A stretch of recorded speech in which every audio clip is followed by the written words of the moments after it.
your keys to the game today. We'll take a look first at the visitors, Villanova Wildcats. If you're Mark Ferranti, you want to be able to run the football efficiently and effectively, and you don't want to turn the football over.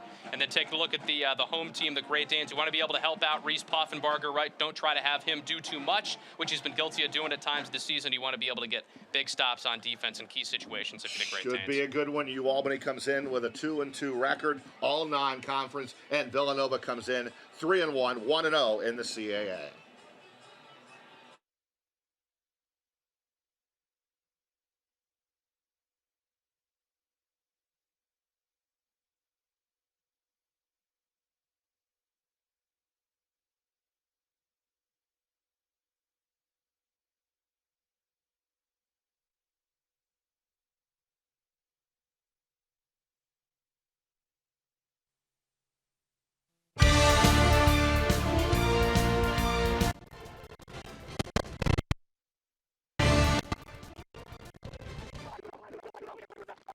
It is the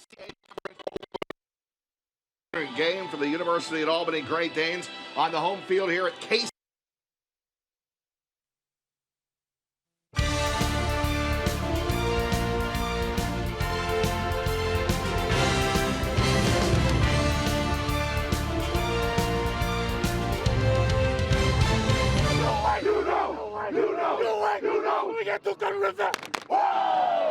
It is the CAA conference opener game for the University at Albany Great Danes on the home field here at Casey Stadium on Hometown Heroes Day, a matchup with the Wildcats of Villanova. Hi, everybody. Roger Weiland, along with Michael Johnson Jr. and MJ.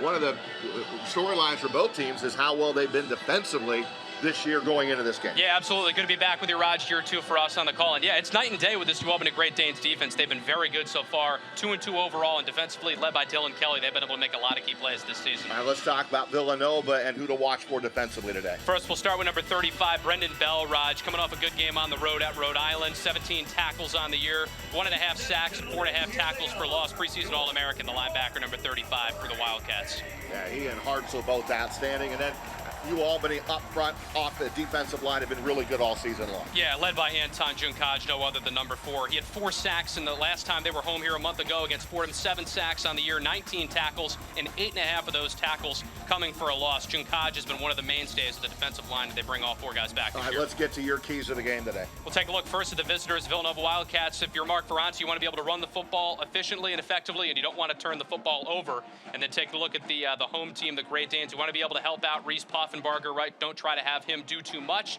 which he's been guilty of doing at times this season. You want to be able to get big stops on defense in key situations if you're the Great Danes. Should be a good one. UAlbany comes in with a 2-2 record, all non-conference, and Villanova comes in 3-1, 1-0 in the CAA. And we are set for the opening kickoff here at Casey Stadium on a nice Saturday afternoon. A lot of rain yesterday, MJ, but it's cleared out.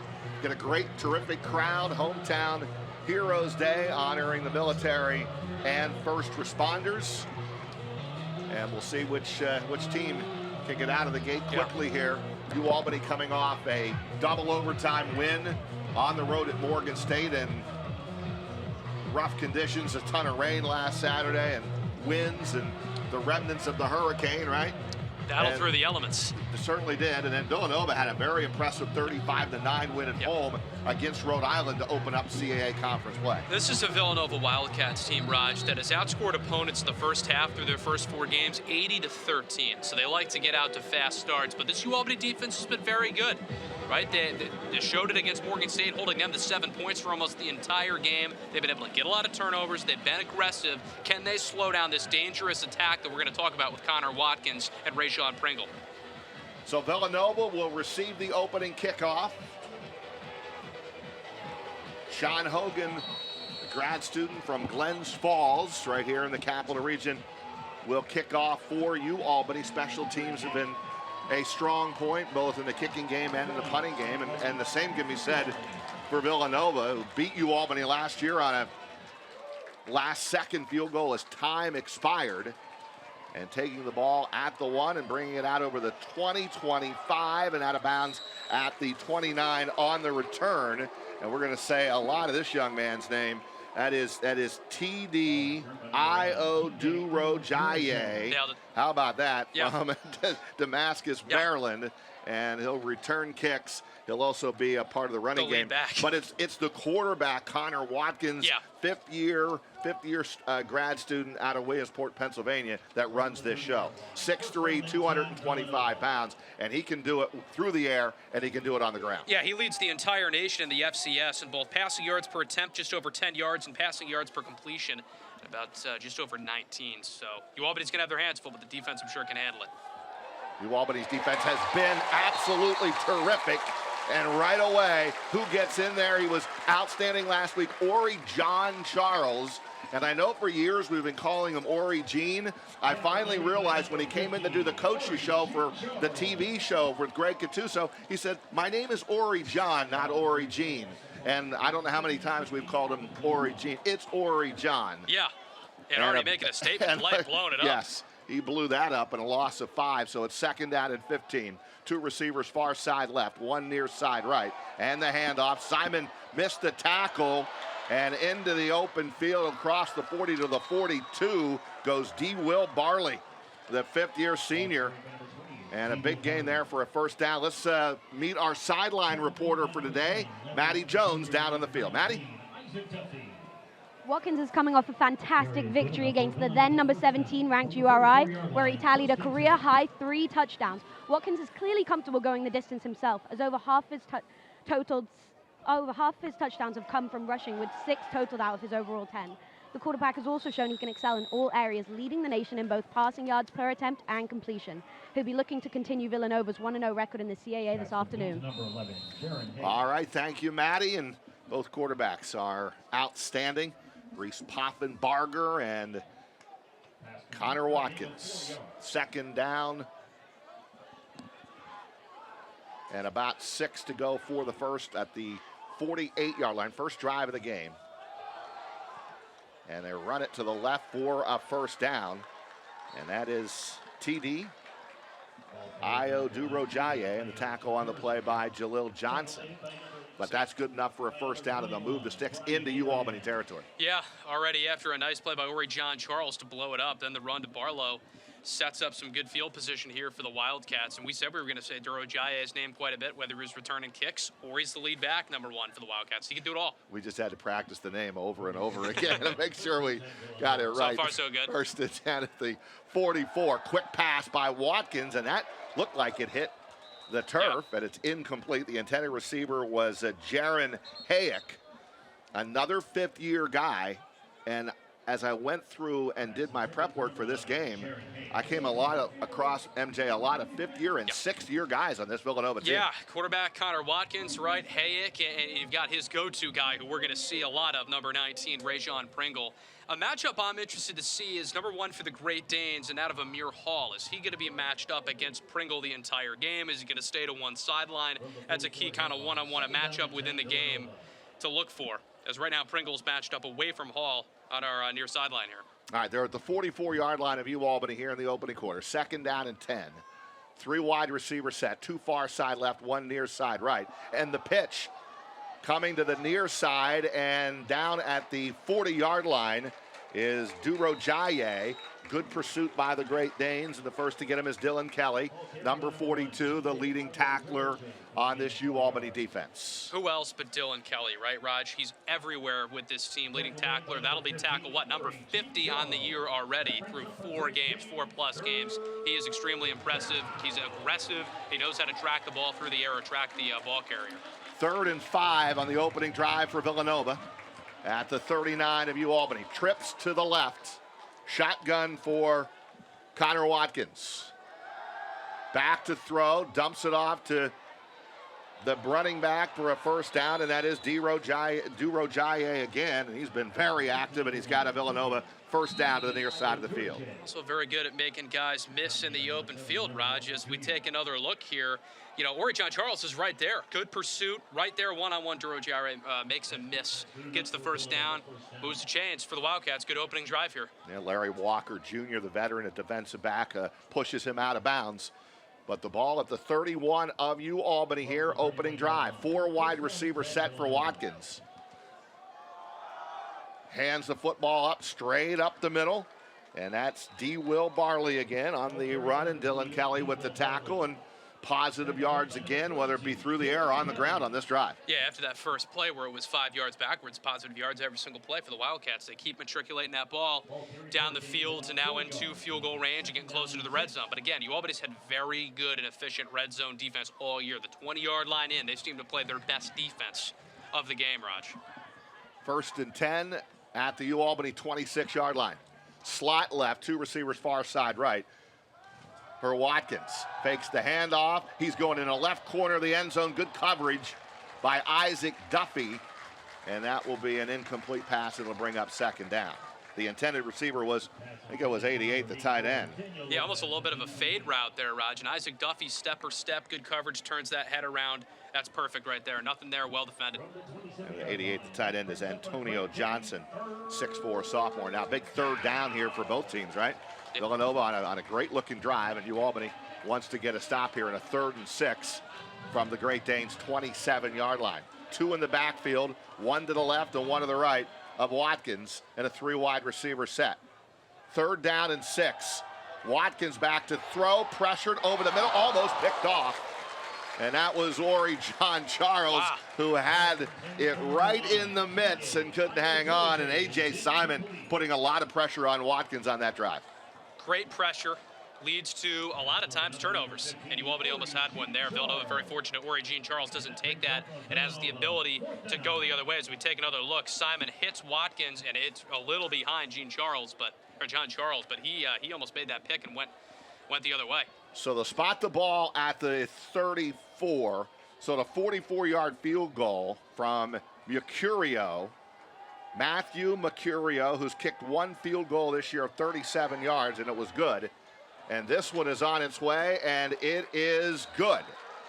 And the field goal by Villanova on their opening drive gives them a 3-0 lead. 3-0 Villanova on UAlbany on Flow Sports. Great start, boys.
And we are back, hometown heroes, MJ, and celebration on the field for the fans that are here, and a great crowd. And it's Mark Benson, Javidon Rodriguez, the president of the university at Albany. And we'll have more on that throughout the course of our broadcast here on Flow Sports. And here's the series history. And it's been a pretty good battle going back and forth, although when you look at the overall record of this series, Villanova has a 5-1 lead. They don't lose many times coming to upstate New York, to be honest with you. Last year's was a wild one, too. Last UAlbany win 2017, and then the final field goal, 28 yards last year by the kicker who just kicked a 44-yard field goal to make it 3-0, and that was Mercurio. And that is the return by the freshman. And by the way, that freshman is going to get the start today at running back. That's Griffin Woodell from Glens Falls. Safe to say he earned it. He earned it. He had the game-winning touchdown in double overtime last week in the win at Morgan State. So we'll see the UAlbany offense for the first time. A good drive by Villanova, but the UAlbany defense steps up, forces the field goal.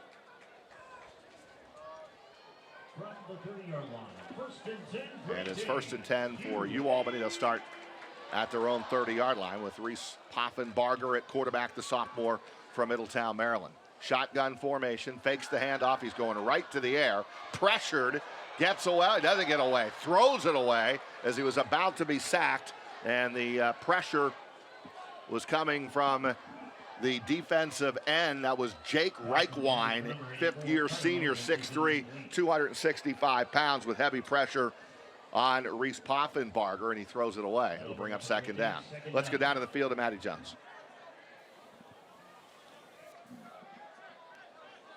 So far in the season, Poffenbarger is averaging 169 yards per game with just under a 50% completion rate, connecting really well with his entire offense with just 14 games recording at least one reception.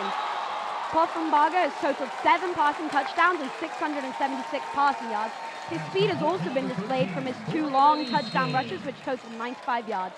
Him and Coach Gattuso will be looking to limit the mental errors to achieve a full 60. All right, thank you, Matty. And a big completion there from Reese Poffenbarger to Brevin Easton out of Severn, Maryland. And a 35-yard gain and a 1st down in the UAlbany to Villanova territory at the 43-yard line. 1st and 10 at the 43 for the Great Danes. 2 receivers, far side right, 1 near side left, and Julian Hicks. Shotgun, handoff, and no place to run there as Griffin Woodell tackled immediately by the guy you highlighted in the pregame show. That's Brendan Bell. Yeah, Bell, a lot like Dylan Kelly. So is Shane Hartzell as well, who they got back, number 31 for the Wildcats. Raj, those linebackers can cover a lot of ground. Good pursuit here on another look, not allowing Woodell to go anywhere. 9:19 to go. We're in the opening quarter, 3-0 Nova. And a 2nd and 10, no gain on that run at the Villanova 43-yard line. Faisal Aiden in the backfield.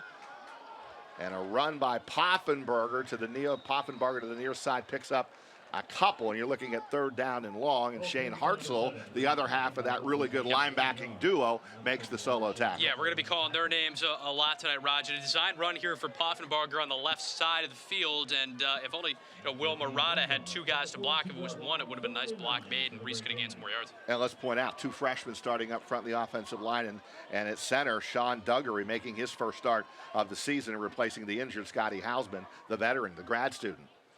3rd down and 9. Poffenbarger back to throw, dumps it off near side left, and that's Aiden, and he's close to a 1st down. I think he might be a yard short at the 33-yard line, and Javon Williams, the defensive back, up to make the tackle. Going to be a yard short, 4th down and 1 for UAlbany, and they're going to go for it here at the 34-yard line of Villanova. Would be a 51-yarder for John Opalka, who's had a nice season, but that's a good play right there. Aiden poses as a blocker, a little dump out. I like this play call here. Twins to the right, slot right, Poffenbarger, handoff, straight ahead, 1st down, Woodell. Griffin Woodell, great story because he was a walk-on this summer, right, this year, and in the summer, he ends up making the team. That was actually Larkins with the carry, Nate Larkins, but you'll see Woodell a lot today, and it's a great story. He's back in there now. Nice run up the middle by Larkins, who's had, the transfer from Bentley's had a few nice carries, runs downhill, runs hard right up the middle, follows his blockers, gets the 1st down, move the chains. Yeah, they'll use 3 running backs, but I love the Woodell story, and he's got the ball right now, and he makes plays happen. Bounces out, far side of the right, and picks up 5-6 yards, and that's what we have seen him do time and time again early on in his career. It's a great cut. Jalen Goodman with the tackle for the Wildcats, and a 7-yard gain for the freshman from Glens Falls. Yeah, it was a great cut. He's quick laterally. Woodell, he knows how to get outside. He can use him on screen passes, too. That's a great move there to get outside. Positive yardage, keep the ball moving as UAlbany now approaches Villanova's red zone. 2nd down and 4 at the Villanova 26. 2 receivers near side right. That's Marquise Dietz going in motion into the backfield. They're going to throw it into the left corner, and he's got Easton. He just overthrew him by a little bit. Brevin Easton had a step on the secondary, An incomplete pass, it'll bring up 3rd down and 4. Great job getting separation off the line of scrimmage if you're Brevin Easton. This is designed to go to 13 the whole way. Reese isn't even checking down to another person. He's looking Easton's way the whole time, and he got some separation on Devin Marshall, the corner number 6. Yeah, he did have a step on Marshall there. 3rd down and 4. 3 receivers near side left.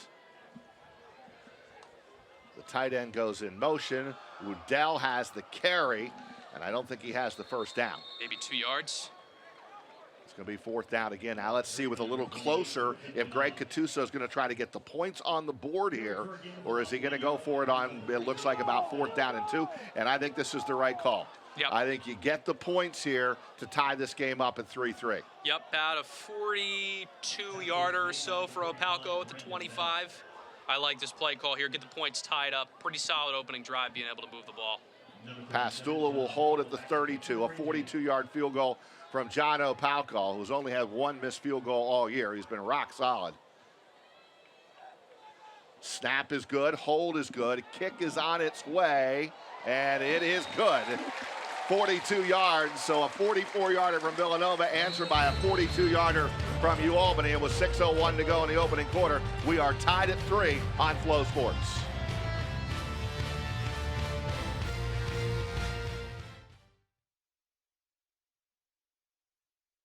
Johnson Jr. every weekday morning from 10 a.m. until 1 p.m. for Big Board Sports on 104.5 The Team, ESPN Radio. And make sure you start your day in sports with DiPietro and Rothenberg from 6 a.m. to 10 a.m. Hey, I'm Charlie Volker. Join me and Dan Ball every weekday afternoon from 3 to 7 for The Drive with Charlie and Dan. Plus, catch the New York Yankees, the Buffalo Bills, and the UAlbany Great Danes all on the Capital Region's home for New York Sports 104.5 The Team. Who do you want by your side when you're about to do something amazing? It's not about how much you have or who you know. This is a matter of trust. Because 1 can do it alone, but 2 can do it even better. SEFCU and Capcom are now Broadview, giving you the power and service you deserve from your financial partner. When you want to know who's by your side, open your eyes and take a look around. That's where we'll be. Welcome to Broadview. At the University at Albany, we see greatness in you. There's passion and purpose, a fierce curiosity, ready to blaze big ideas and tackle the tough questions. We see grit, drive, determination. The University at Albany is home for dreamers and achievers just like you. The world needs greatness, and you are one of the greats. And we're back at KC Stadium. Roger Weiland, Michael Johnson Jr., our spotters today, Jonathan Fry and Carter Sloan, and both those young men are doing a great job with us in the booth today. It's great to have them here. Yeah. And 2 drives, MJ, and 2 field goals for both teams. Yeah, it's a nice answer by the Great Danes. Both teams got it just shy of the red zone, right? Just wisely taking the points. 1 for 1 on 4th down conversion so far if you're the Great Danes, but either side, you've got to like what you've seen on both ends. Nice play there to Brevin Easton. What could have been on that touchdown? Hopefully it's not a play that you go back to UAlbany and say what could have been, because Brevin Easton had a step, and if it was just not overthrown, that's 6 points for the Great Danes on the opening drive. Hogan tees it up at the 35, and here we go. Want to try to keep it away from the 1 guy deep that can return it for a touchdown.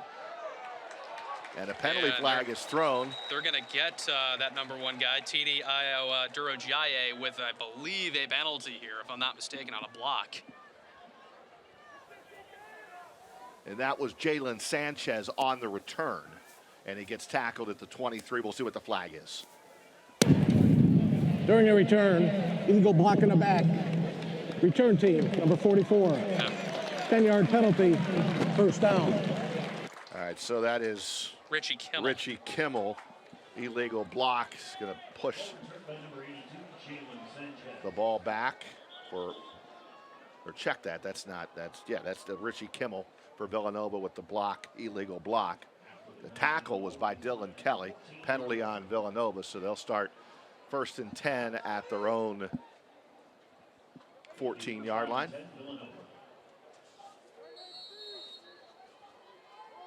And Connor Watkins gets ready to go back to work here. Second series of the game for the Wildcats. And hands it off to Barley, and Barley crosses the 15 and gets tackled at the 17-yard line. A.J. Simon making the stop for the Great Danes, the 6'1", 267-pound senior from Tobyhanna, Pennsylvania. Gain of 3, second down and 7. That front four has been so good for the Great Danes all season long, Raj, led by the edge rushers. Anton Junkaj, who we featured as one of our impact players. A.J. Simon's been in pursuit. Elijah Hills. Joseph Greeny as well. Second and 7, 3 wide receiver set, a slot left. Snap in the gun, and the ball is loose and recovered by Barley at the 11. That could have been a disaster there for the Wildcats, but Barley fell on his own fumble, and it'll bring up 3rd and long. Yeah, and another look here, Raj. Watkins with the pitch in the pursuit. Again, the play blown up by those guys in the front. A.J. Simon, Joseph Greeny getting there. Miscommunication behind Barley. And now you've got a 3rd and long here and a chance, if you're this UAlbany defense, to give it back to your offense. 3rd down 13 and a 4 wide receiver set. Shotgun for Watkins with Duro Jaye in the backfield. Back to throw, pressured, he gets away, looks downfield, and a receiver wide open at the 44-yard line for a 1st down. And that is Rajon Pringle with the reception. Isaac Duffy with the tackle, but that's a big play, and really, it is Watkins that got it done on his own here on the scramble. Yeah, and also, too, it's poor defense by the secondary. Jaron Hayek was wide open as well. Isaac Duffy drifts to him, therefore, Pringle's left wide open. That's good downfield awareness by Connor Watkins, and he's thrown it to 19 quite a bit. They lead the CAA and high up there in the FCS with their connection. Yeah, 33-yard gain, and now they're going to run a reverse, and here comes Duro Jaye, and he fumbles the ball, and that is Dylan Kelly, who has it for UAlbany. It got knocked out on the reverse, and Dylan Kelly right there. And the first turnover goes to the Great Danes. Of course he is, right? And I don't know what Duro Jaye is thinking here, Raj, but he's trying to hurdle a defender who's right there ready to embrace the tackle. As we take another look, what a play and what a momentum shift here for UAlbany. It's a well-designed play by the Villanova offense, and he's trying to hurdle, and then it goes right into Dylan Kelly's arms. Yeah, and Larry Walker was right there. I think he might have jarred that loose as Duro Jaye tries to hurdle over a couple of UAlbany defenders, fumbles the ball. Dylan Kelly gets it back, and let's see if UAlbany can take advantage with 3:50 to go in this opening quarter. And they get right to work in the shotgun. Poffenbarger hands it off, and that's Woodell, and he's going to lose a yard on the play. And Pierre for the Villanova Wildcats making the stop, the defensive lineman. Yeah, Shannon Pierre got in there. Not allowing Woodell to go anywhere, but if you're UAlbany, you absolutely want to capitalize and at bare minimum get points for a big play like that by your defense. Yet again, I say at the beginning, Raj, you want to win that turnover battle. Something Coach Gattuso talks to us about all the time. Usually in good shape and set up to win. No gain, 2nd and 10, 4 wide receiver set. Poffenbarger looks over the middle, and Woodell can't hold on. Drops the football at the 45-yard line of Villanova. Now UAlbany will be faced with a 3rd down and 10. Reese missed a wide open Julian Hicks down the left sideline, too. It would have been probably a completion down to the 20-yard line. Instead goes for the check down to Woodell over the middle, incomplete. Now you've got a 3rd and long right about at midfield here. See if they get it close enough on the other side. Three receivers go far side to the right. Hicks had a touchdown last week, and now he comes in motion near side left. Shotgun for Poffenbarger on a 3rd and 10 at his own 49-yard line. Right back to throw, looks over the middle. That is complete for a 1st down, and that is Marquise Dietz from Virginia Beach, the sophomore. And a nice throw by Poffenbarger, tackle by Tyrell Mims. 1st down, UAlbany. Yeah, Dietz, a guy, one of the transfer receivers, seeing him grow more and more each week. Runs a nice route, right? Simple curl route, turns, Reese finds him.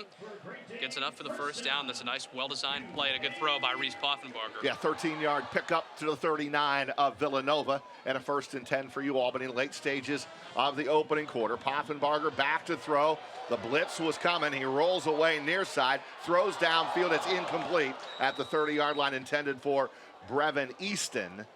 Some pressure on Poffenbarger on that play, and it results in an incomplete pass. It'll be 2nd and 10 from the 39. That one was almost caught not once but twice, Raj. It bounced off Brevin Easton's hands and then off of Ian Renninger as well, but ultimately incomplete, and a 2nd down and 10 coming up. Twins near side left, one receiver far side right, 2nd and 10 from the 39 of Villanova. Poffenbarger rolls to his left, throws down, and is complete for a first down at the 23-yard line. A 14-yard gain to Marquise Dietz again. The sophomore comes up with another reception before Goodman runs him out of bounds, and a first down for the Great Danes. Yeah, that's great separation by Dietz here. That's a great throw by Reese Poffenbarger, running against his body on the run, right here near sideline, right in front of the cameraman down there. That's a great play. And again, inch closer to that red zone. For the Great Danes, another first down. 1st and 10 at the Villanova 23. Aiden with the carry. A couple of yards for Aiden, the young man out of Utah, Salt Lake City, Utah. Reichwein makes the tackle for Villanova, a gain of a yard. It'll be 2nd down and 9. Remember, Duggery, fresh center, and LeTulip, the freshman at right tackle from Ottawa, Ontario, really been impressive. The coaching staff raving about the right tackle freshman for the Great Danes. Empty backfield. Poffenbarger throws. That's Carter Moses, and he's close to a first down. Carter Moses from Wilmington, North Carolina, and a freshman. Goodman again with the tackle, but another Great Danes first down. And you're seeing a lot of pursuit and pressure here by this defensive line for Villanova, Raj. Get to the backfield quick. That's a great throw and an alert play by Reese Poffenbarger. Under pressure, gets it out to Carter Moses. Inside the red zone, and a nice-looking drive here off that turnover for the Great Danes. 1st and 10 at the Villanova 12-yard line. Woodell in the backfield. Hicks near side left. And a fake, and Reese Poffenbarger going to run with it and runs near side and out of bounds at the 7-yard line. So a gain of about 4 for Poffenbarger, who can run the football. And he runs for touchdowns. Yeah, he does. Well, there's been 2 of them on the same play, right? That RPO, that fake option, and he just takes off. Another one there wisely goes out of bounds as he's getting pursued by a few Villanova Wildcat defenders there, but you're inside the 10, 2nd and 5 at the 7. But a nice drive, and UAlbany's had the ball for what feels like a majority of the first quarter. If it's we're looking at time of possession, Raj. Larkins now in the backfield.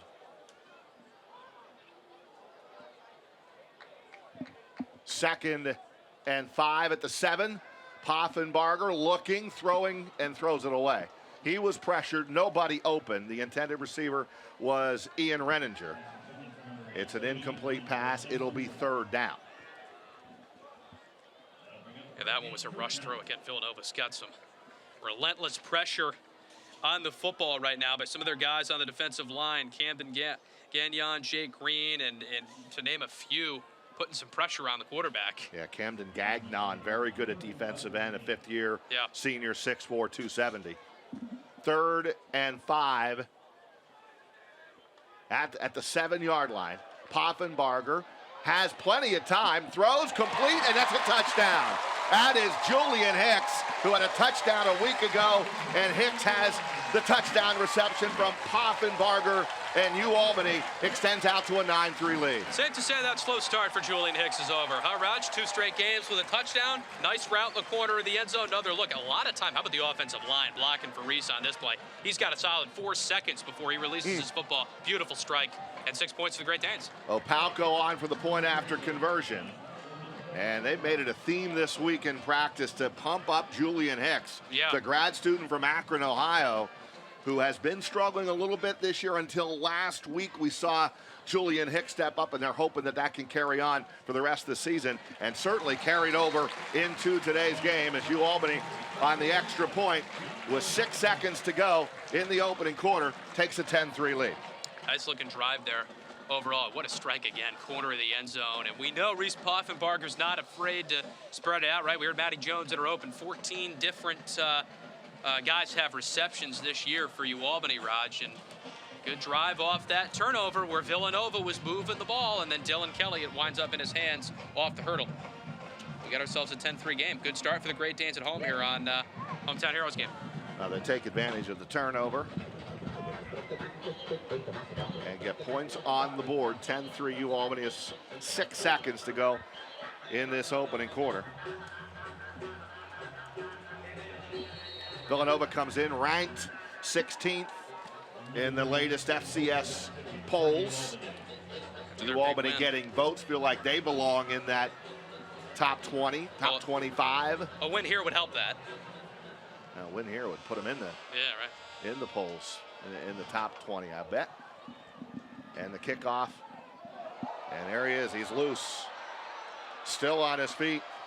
That's Duro Jaye, and he gets run out of bounds after a very nice return on the kickoff out near the 40-yard line. Going to have good field position for Nova when we come back to begin quarter number 2 at UAlbany 10, Villanova 3 on FloSports.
Reese Poffenbarger to Julian Hicks from 7 yards out. And that was following a turnover by Villanova. That's the first touchdown of the game. And UAlbany takes a 10-3 lead as we get set for the start of the second quarter. Villanova ball at their own 37-yard line after a nice return by Duro Jaye.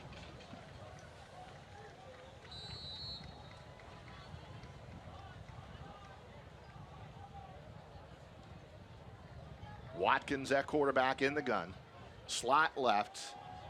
Hands it off. Barley crosses the 40 to the 42-yard line. D. Will Barley, the fifth-year senior, 5'8", 205 pounds. Gain of 6, second down and 4. You see a mix of him and Duro Jaye, who just had a nice return to set them up at the 37-yard line here on the last play of the first quarter. But UAlbany's defense this year has just been so solid, really against all 4 opponents, and already to start this game.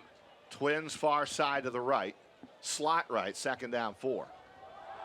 Hand off, Barley, big hole straight ahead, still on his feet, still going. Barley barreling through that line and then got some daylight and all the way down to the 35-yard line of UAlbany with an injured Villanova Wildcat back at midfield. And that's a big hole running behind the center, Jake Picard. And here it is again, MJ. Huge hole as Barley just continues, not stopping, brings it to the UAlbany 36. Missed tackles. Yeah. Isaac Duffy with a miss, and finally Larry Walker Jr., number 7 there, gets him. But that's a 25-yard gain and a big first down for Villanova, and an injured Wildcat down on the field. And I think it is Justin Marcus. Yeah, I think it is, number 18, the tight end. Another fifth-year player. And UAlbany missing their grad student today, Scotty Hausman, who injured his knee at Morgan State.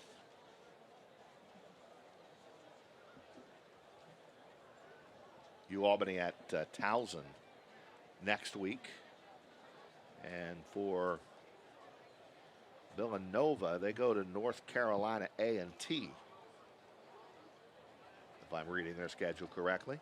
Rhode Island and at UA at North Carolina A&T in Greensboro, North Carolina next week. Great Danes will head to Towson. Yes, they will. Another trip to the Baltimore area.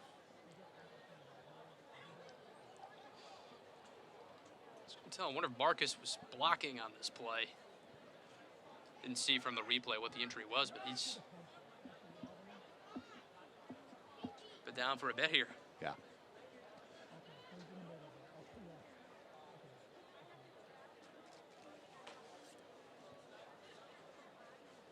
These injuries, unfortunately, these injuries are a part of this game and a part of the game that nobody likes. You know, you see somebody get hurt like this, and at all levels, right? Yeah, you never want to High see school anybody. level, the college level. Scary. Football Right. injuries are not fun to deal with, and certainly when you got a young man down like this, and looks like they may have to be bringing in stretcher here. I see them looking over to the corner like they got the boot on his leg. Yeah. They were pumping air. They got the boot on his left leg. And no one likes to see this, right? It's very a big crowd here, and there's silence here. Yeah, you can't hear anything at Casey Stadium. Here's the play. Yep, gets hit right there. I think it's Larry Walker Jr. comes down, and he's immediately gripping that left leg, maybe ankle area, as it was part of a block right as Barley was passing him. Yeah, they're bringing out the stretcher here for Justin Marcus, who is a transfer from Monmouth.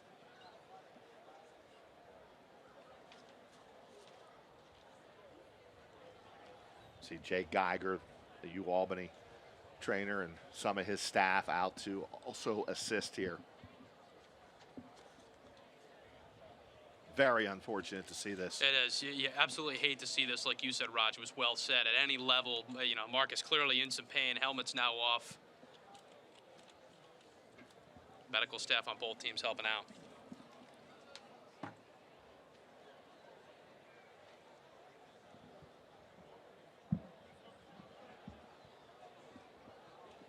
UAlbany with that 10-3 lead, but really right now the concern is on the injured player, Justin Marcus, who's going to be put onto the stretcher, and I don't know if it's the leg, the ankle.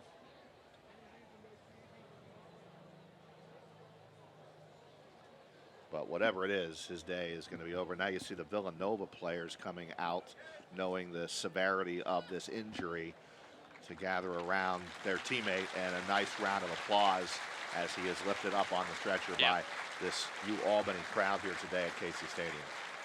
Something you never want to see in any sport. I hope it's not a significant long-term injury for Justin Marcus, but clearly in some pain. Nice to see Villanova's teammates all going over, making sure he's okay, give him a high five. And then you got to clear your mind if you're both teams, especially in Villanova, and it's like, oh, it's only early second quarter. We got a game to try and go out here and win. And there you see everybody shaking hands, and again, very, very unfortunate, and we hope everything works out with Justin Marcus, fifth-year tight end out of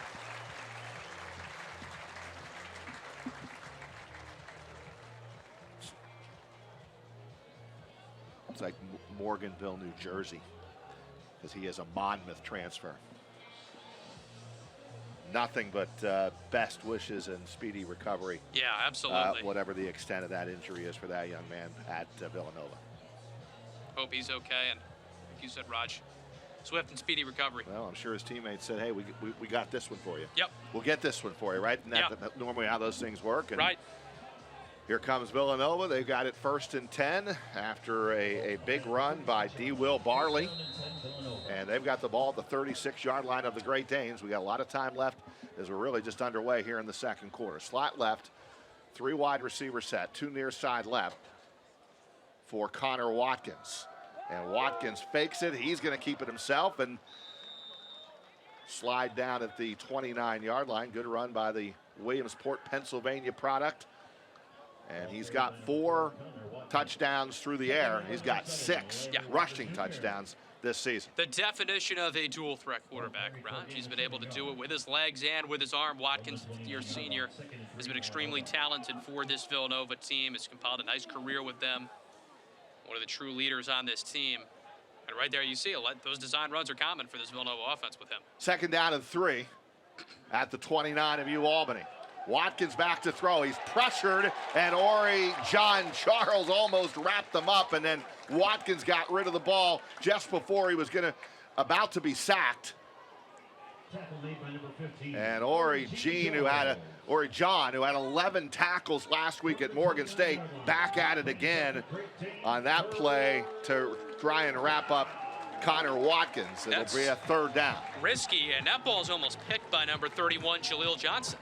On the other side, if Watkins doesn't throw it far enough away. Yeah, the intent was to throw it out of bounds, right? Yeah, but that was the intent. You got John all over you. 3rd and 3, trips near side left for Watkins. Back to throw, throws near side, and the receiver open, and right at the 1st down sticks is Hayek. And that should be a Villanova 1st down. Some pushing and shoving after the play is over.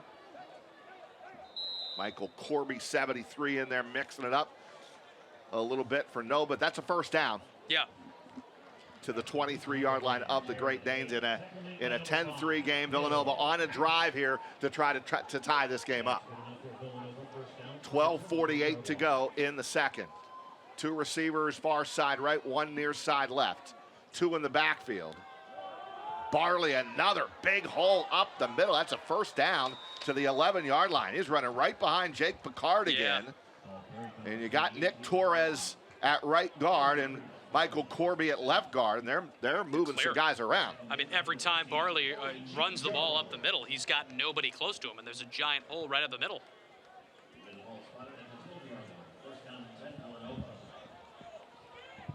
TDIO Duro Jaye comes back in. He's right to the left of the quarterback Watkins on a 1st and 10 from the UAlbany 12-yard line. Watkins back to throw, looks into the end zone, and it's incomplete. That was Pringle, the intended receiver. Good coverage by the Great Danes. Billy Hackett back there covering, along with Isaac Duffy. It'll be 2nd and 10 from the 12. I will say Isaac Duffy overall, last year had a rough year to say the least in the secondary. He's bounced back and has been in that safety position, filling in for the injured Deshaun Winston. And he's been adjusted and played pretty nicely since sliding into that role, Raj, number 19. 2 receivers far side right. 1 receiver near side left, and that is Sanchez. 2nd and 10 at the 12 of UAlbany. And Watkins in some trouble, and he's going to lose yards here. Sacked back at the 12-yard line. And the sack by Larry Walker, A.J. Simon and Larry Walker Jr. That Simon gets credit for another sack. And up his total. What's that, 5 on the season for Simon? He's been relentless all year long. Not sure what the play design or play call was there, if it was either a pitch or a design run, because Watkins looked lost the second he saw UAlbany in the backfield. A.J. Simon. That's another good play by Simon and that group up front. Junkaj, Greeny, Hills, and Simon getting it done in a big way. Now the loss back at the 17. Now 3rd and 15 for Villanova. Watkins going to throw it, has time, has a receiver open, and that should be a touchdown, and it is to Jalen Sanchez, the sophomore wide receiver, on a beautifully thrown ball by Connor Watkins, and Villanova now an extra point from tying this game up. Yeah, well thrown, a little bit of almost like a touched lob pass right to Sanchez, and as soon as, I didn't mean to do the announcer's jinx on Isaac Duffy, He's had good coverage as a safety, but he just gets beat by a step. That's a well-thrown ball, though. That's not bad coverage by Duffy, but Jalen Sanchez, nice route, and really a great throw by Connor Watkins. And like you said, Raj, chance of tie here. Yeah, MJ, you can't throw it any better than what Watkins did right there. The fifth-year senior coming through. And Matthew Mercurio coming on for the point after. They're going to review. Yeah, they're going to take a look. The touchdown to make sure that it was good. I don't see anything from the replay or the initial call that would indicate that that wouldn't be counted, but they are going to review the touchdown here. With 11:08 to go in the second quarter, Nova hoping to tie this game up at 10. And there's Mark Ferranti. We had him on our radio show this week at ESPN Radio up in Albany.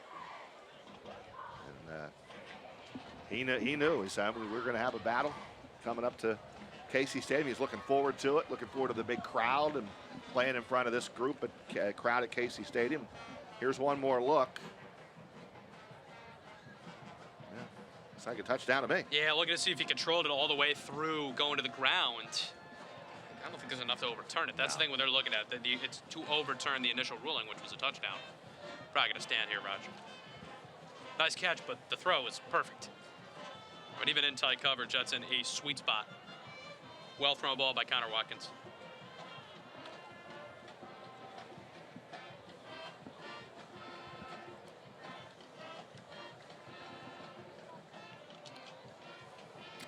Yeah, touchdown from the booth. We'll see if the official taking a real close look at this sees anything different than what we did, MJ. But I got this as a TD that will stand. Same here, Raj. Taking a look, though. Making sure. Scoring plays are big. Wise move reviewing them. They're taking a good long look here. Yeah, they are. I don't think this one's that hard, MJ. We've seen harder. We've had, whether it's football or basketball and our ventures doing games. I mean, to your point, unless he doesn't have control of the ball. I think it's the biggest thing is when he hits, does he lose enough of the possession where it's deemed incomplete? But look, we're not officials, but here we go.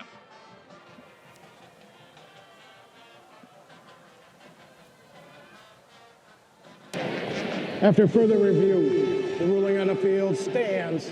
Touchdown. All right. Okay. It's touchdown from the quarterback, Connor Watkins, to Jalen Sanchez, the sophomore wide receiver. And that is a Nova touchdown and a point after here from tying this game. Sanchez from North Bergen, New Jersey. 6 foot, 200-pound sophomore, and a great throw by Watkins. Mercurio on for the point after conversion.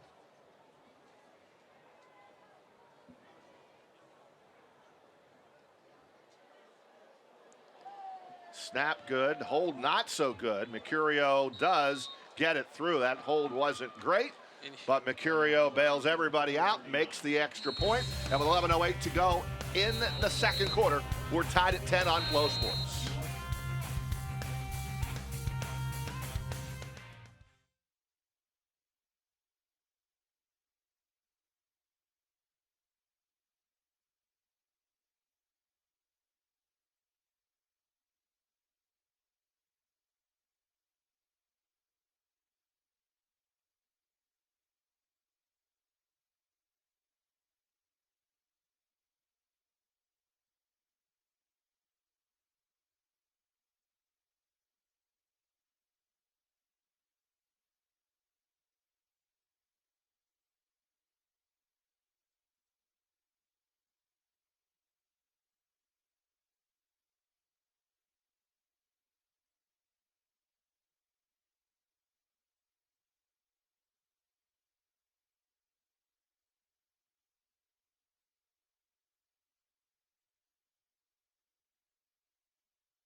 second quarter, 11:08 to go in the second, and we are tied at 10. Good looking drive there by Villanova, and largely on the ground.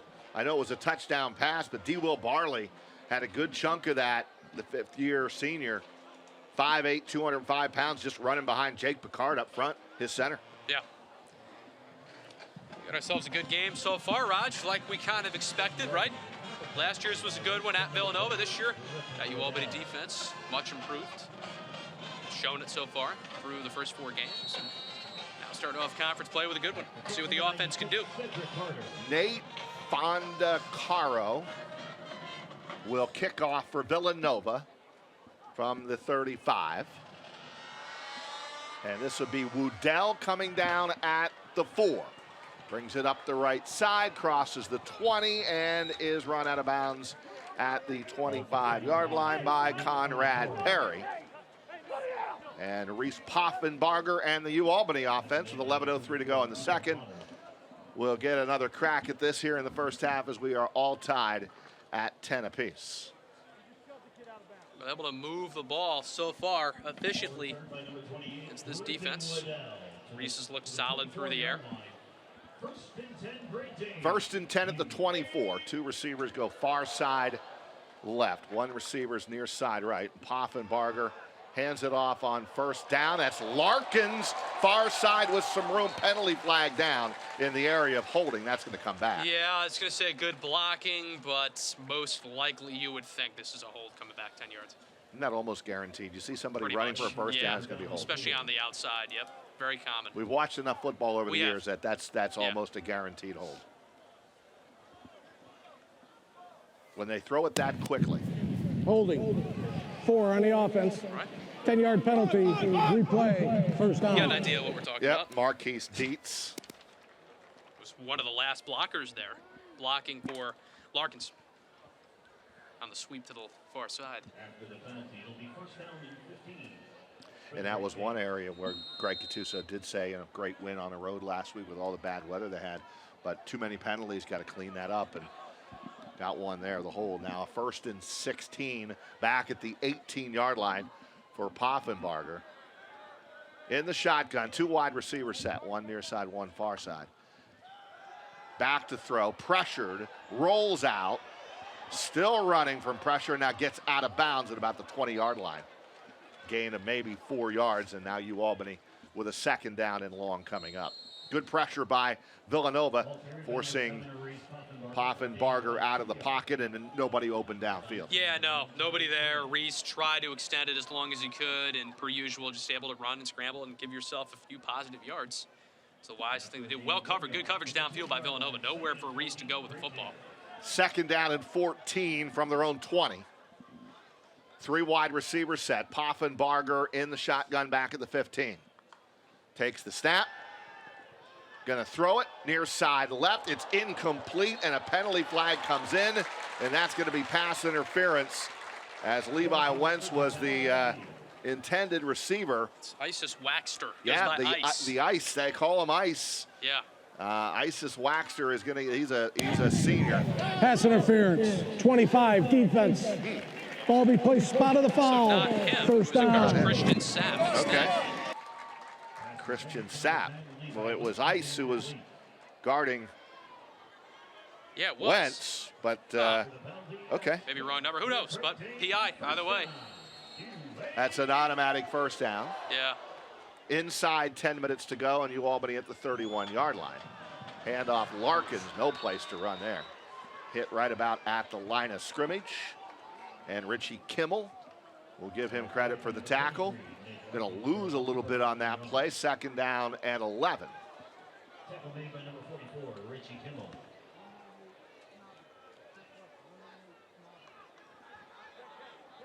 UAlbany always under Greg Gattuso trying to establish the run game, but they are highly successful when number 7 back there is doing his thing, whether it's through the air or he is running the ball. Trips near side of the right.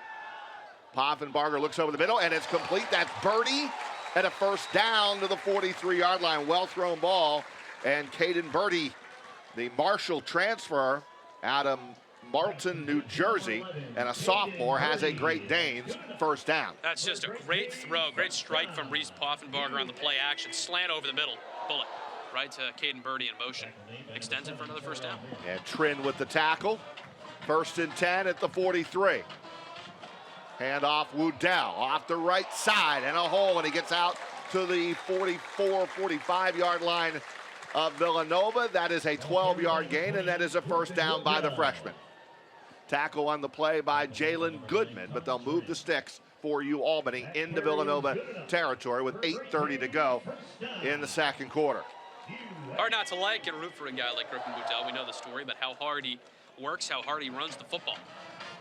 Keeps making big plays with his team, therefore he's starting today. He has 2 touchdowns receiving, and he has 1 rushing touchdown, and that was the game winner last week at Morgan State. And a home receiving touchdown here at home. It seems like forever ago, a little over a month ago against Fordham. So UAlbany on the move into Villanova territory on a 1st and 10 at the 45. Woodell again with the call, and he gets inside the 45 to the 44, maybe a yard or 2 gain. And Richie Kimmel again on the tackle for Villanova. Richie having a good first half here. Junior linebacker from Holmes, Pennsylvania. 2nd down and 9 at the 44. Clock moving, 7:36 to go in the second, and we are all tied at 10. 2 receivers near side right. You got a slot right. Poffenbarger takes the snap. He is pressured, gets away, still on his feet, no place to go, and now finally sacked back at the 49-yard line. They go back into UAlbany territory on the sack by Villanova. Coach Gattuso furious with that one, rightly so. Reese has to get rid of the football there if he can. I mean, he hung out of that for way too long. I don't know how he escapes the first initial sack. We're going to give credit to Shane Hartzell, the sophomore linebacker, and a big loss on the play, and here's a look at that replay. Trying to, there's too many white jerseys. Yeah. Too many white jerseys, and a good job by our spot crew there to get Shane Hartzell. Easton has it, has a little bit of room, needs 1 more break of a tackle. Still positive yardage to the 41-yard line, but it's going to bring up a 3rd down here for the Great Danes. Now that's 4th down, actually. Yeah, 4th down and 5. And I think Greg can too. Now they're going to try a field goal here. No, they're not. No, they're going to punt they're it. gonna punt Too this. long of a field goal. And Pastula is 2nd in the country in FCS in punting. Yeah, Tyler Pastula, the senior, having a phenomenal year. He almost hit 160 yards. They registered it as 59. Was that against Hawaii? One of the FBF schools they played. But yeah, he has just been phenomenal. Let's see if he can pin Villanova here, get the spin on it. It's Pringle back deep to receive, and now there's some confusion. And then UAlbany's going to have to burn a timeout here. This will be a 30-second timeout. Yeah, UAlbany gets charged with a timeout.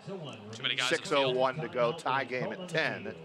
And we met Tyler Pastula's father prior to the start of today's game. And nice man, and he, father knows the stats. All fathers know the stats of their kids. They know the stats that maybe the broadcasters. I can tell you exactly how many catches Brady Weiland has on this season at Colony. Yeah. Every father knows the stats of their kids, right? Right? We know Jonathan Fry. We know what he's done. We know Carter Sloan, what he's done. Everybody knows their stats. Yeah, they do. Just ask their dad or their parents. 4th down and 5. And they're going to punt. Pastula. No, he's going to fake it.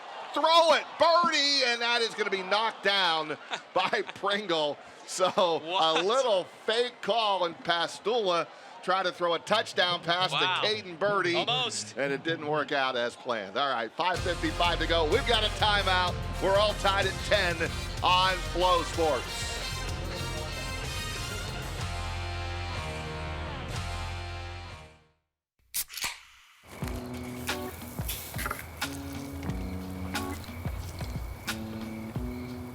You fired up the grill for 1 hot dog? Seriously? Hot dogs, better with Pepsi. Hi, Hi, everybody. I'm Roger Weiland. Join me and Michael Johnson Jr. every weekday morning from 10 a.m. until 1 p.m. for Big Board Sports on 104.5 The Team, ESPN Radio. And make sure you start your day in sports with DiPietro and Rothenberg from 6 a.m. to 10 a.m. Hey, I'm Charlie Volker. Join me and Dan Ball every weekday afternoon from 3 to 7 for The Drive with Charlie and Dan. Plus, catch the New York Yankees, the Buffalo Bills, and the UAlbany Great Danes all on the Capital Region's home for New York Sports 104.5 The Team. At the University at Albany, we see greatness in you. There's passion and purpose, a fierce curiosity, ready to blaze big ideas and tackle the tough questions. We see grit, drive, determination. The University at Albany is home for dreamers and achievers just like you. The world needs greatness, and you are one of the greats. Another rock and roll weekend.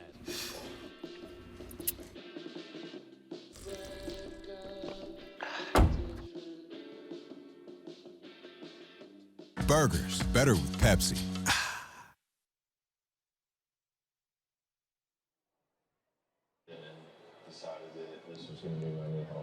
And welcome back to KC Stadium. We've got a tie game with 5:55 to go here in the second quarter, and a good one for UAlbany to begin the CAA conference. And they tried to pull off a fake punt here, MJ. Faked us out. Yeah. Well, they really didn't. I was all over it. The problem is they didn't fake Villanova out.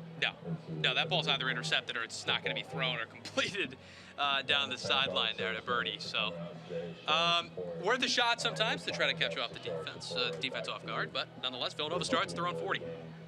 With 5:55 to go, tied at 10. And there is Chad Parker, Air Force. Chad Parker, number 88, and getting a big round of applause here at KC Stadium. And on first down, a quick throw far side to the right, and that pass is complete to Jaron Hayek. And he's got 7 yards, 6 yards, second down and 4. Yeah, Hayek, one of the top 2 targets Watkins looks for. Pringle obviously being his favorite so far. See a lot of those, UAlbany runs that play too, almost not a wide receiver screen quite, but an immediate throw to the sideline and go behind your blockers. Second and 4, their own 46. And the handoff goes to Duro Jaye, and Duro Jaye is going to lose about 2 yards on that play. Nowhere to go. Number 42, Dylan Kelly with a tackle. Kelly gets credited for the tackle, 42.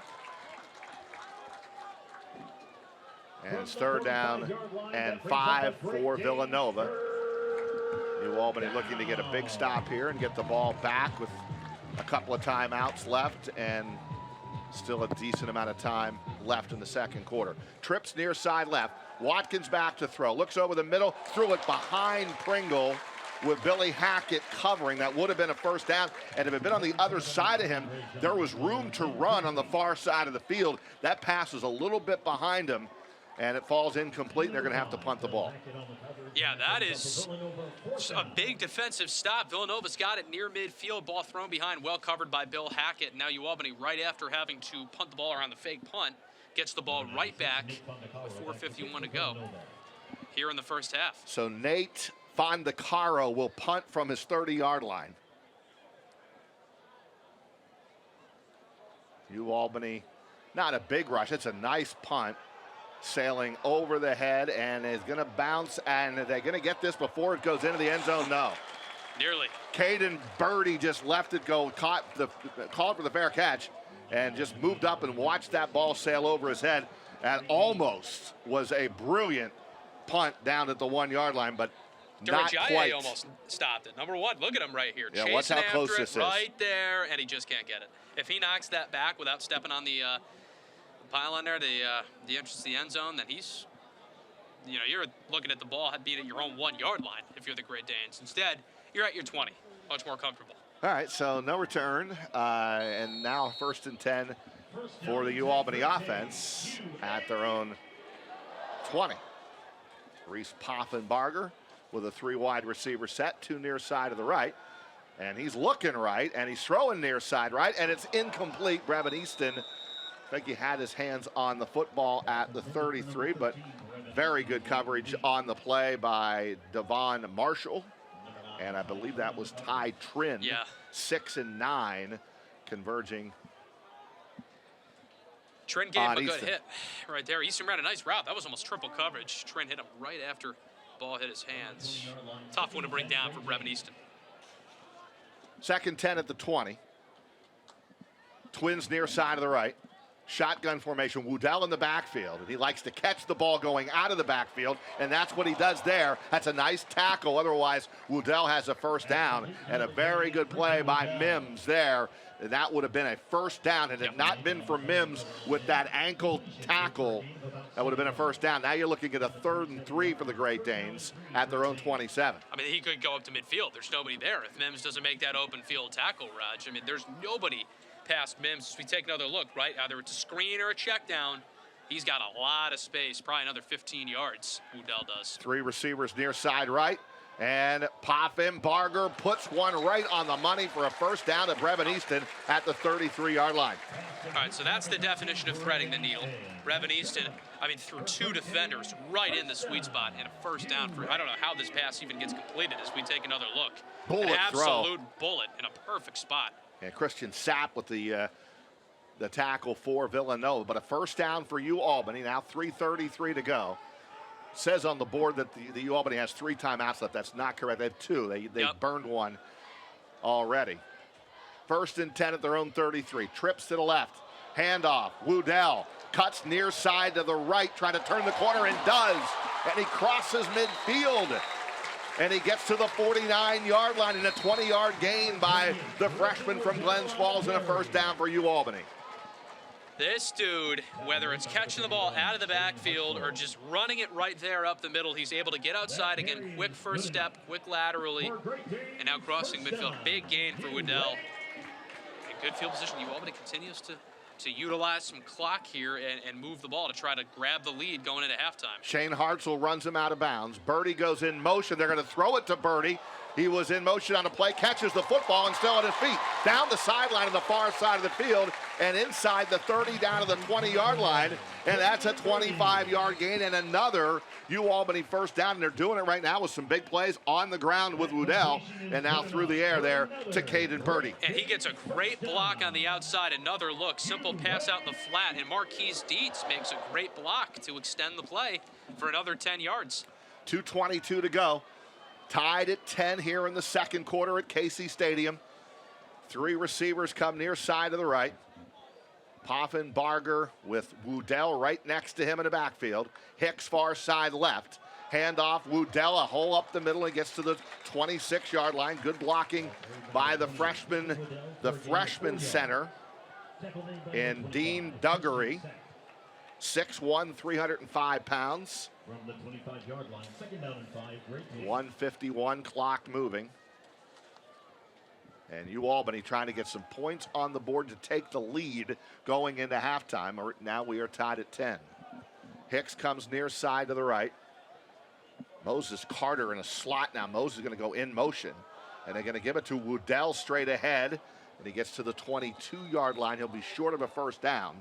It's going to be 3rd and about 2 yards to go for the first down for the Great Danes. Clock moving, 1:20 to go in the half as Nate Larkins comes back in at running back. And there's Woodell straight ahead. Runs it hard, downhill too. Ethan Potter or check that Brendan Bell with the tackle. And it's 3rd and it looks like it's even less than a yard. Don't need much here for a first down at the 21-yard line. Poffin Barger, shotgun. Handoff. Larkins, first down inside the 15, down to the 14-yard line. Needed a yard and got 7. And it's going to be first down for the Great Danes with 50 seconds to go in the second quarter. What a block by Will Murata on this play too, Raj. I mean, right there, boom. And it allows Nate Larkins to just shoot right through the gap up the middle. UAlbany really utilizing some clock here. They have all 3 timeouts and wisely letting some clock run down because you're at the 14-yard line. You don't want to let First too and much 10 go. Albany at the Villanova 14 with 28 seconds to go in the second quarter. Trips near side right. Poffenbarger throws underneath. That's Woodell, and he's going into the end zone for a touchdown, untouched. The freshman from Glens Falls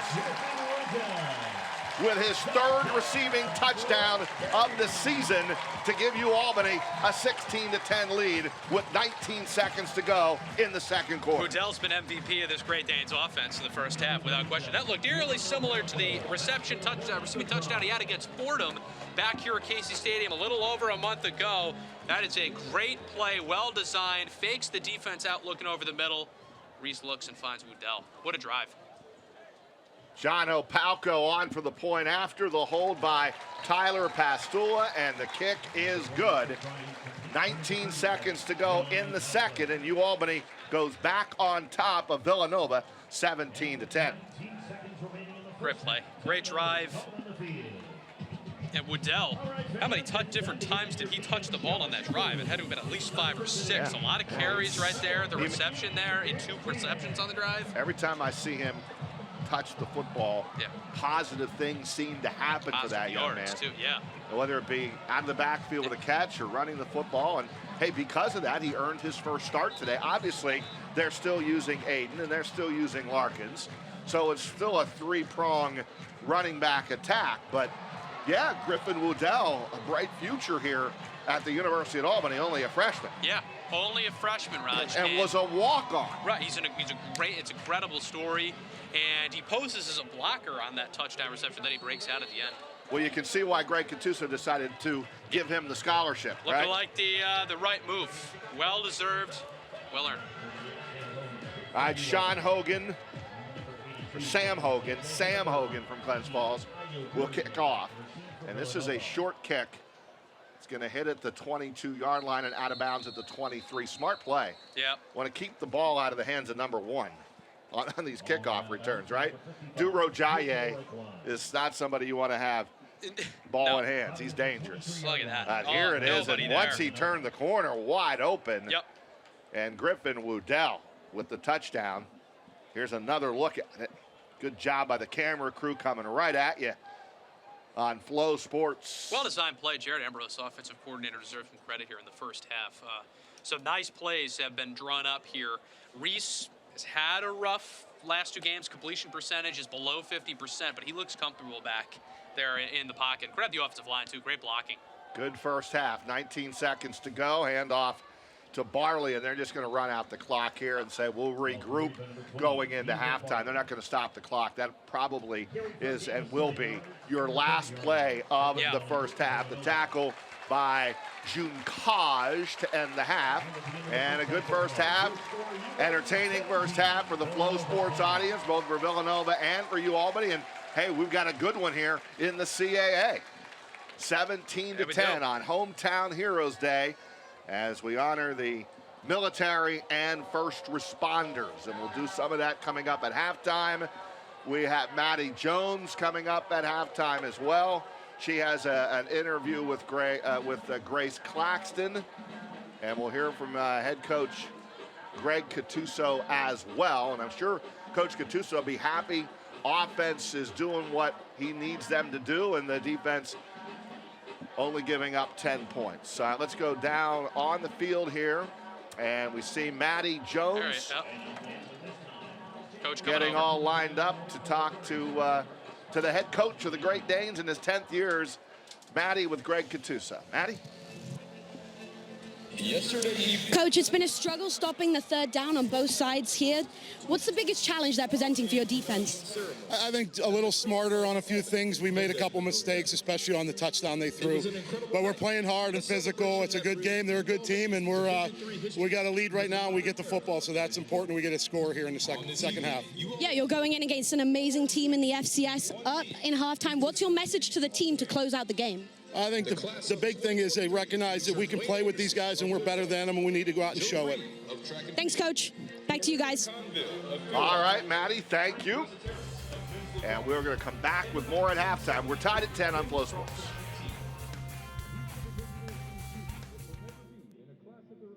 Hi, everyone. everybody. I'm Roger Weiland. Join me and Michael Johnson Jr. every weekday morning from 10 a.m. until 1 p.m. for Big Board Sports on 104.5 The Team, ESPN Radio. And make sure you start your day in sports with DiPietro and Rothenberg from 6 a.m. to 10 a.m. Hey, I'm Charlie Volker. Join me and Dan Ball every weekday afternoon from 3 to 7 for The Drive with Charlie and Dan. Plus, catch the New York Yankees, the Buffalo Bills, and the UAlbany Great Danes all on the Capital Region's home for New York Sports 104.5 The Team. Who do you want by your side when you're about to do something amazing? It's not about how much you have or who you know. This is a matter of trust. Because one can do it alone, but two can do it even better. SEFCU and Capcom are now Broadview, giving you the power and service you deserve from your financial partner. When you want to know who's by your side, open your eyes and take a look around.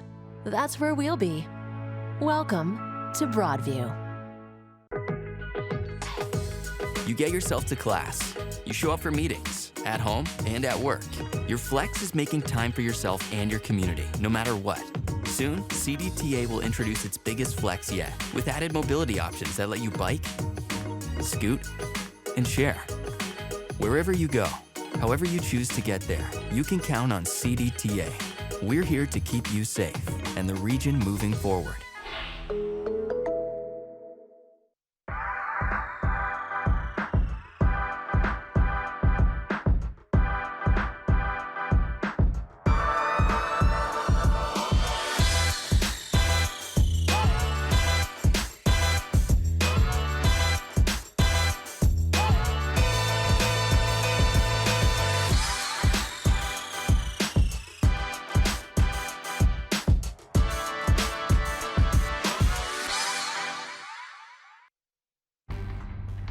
And congratulations to all of the inductees into the UAlbany Hall of Fame, and a ceremony held last night.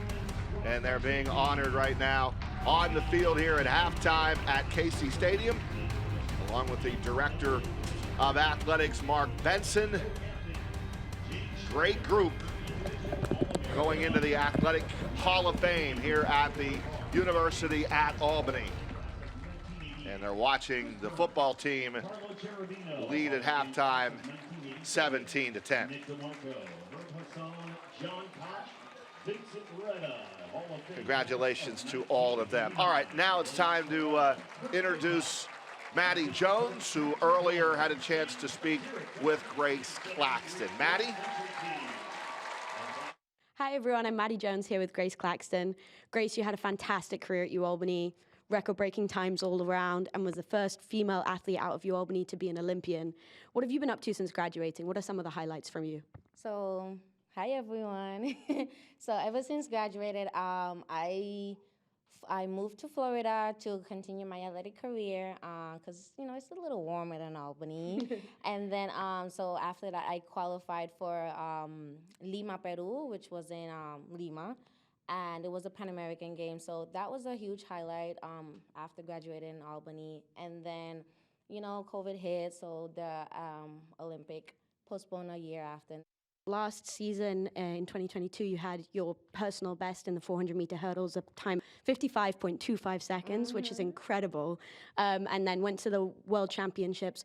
What are your key takeaways? 55 multiple times, you know, and you know it was just like a big breakthrough that I needed.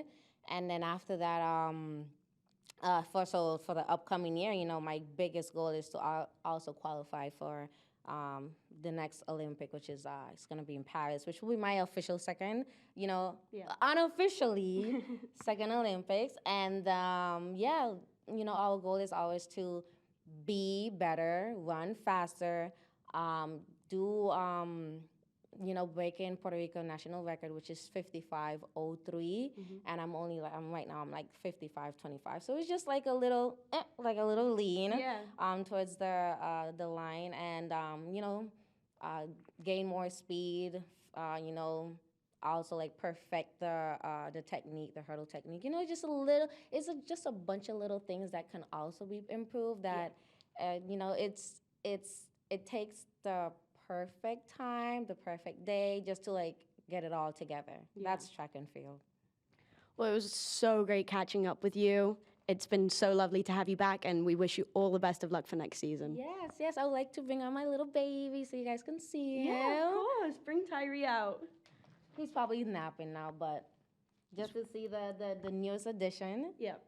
Do you want to share with everyone who the Godfather is? Of course. So, hi everyone. This is Tyree. Oh my God. He's the coolest kid on the block. He's so cute. And I would like to introduce the Godfather, Coach Beavis. Hello, everybody. Hello. It was so lovely having you guys on, and everyone says good luck, and so nice to meet baby Tyree. Hi. Thank you. Thank you. Thank you. We are at halftime, and the fans here at KC Stadium enjoying the University of Albany marching band as their numbers continue to increase.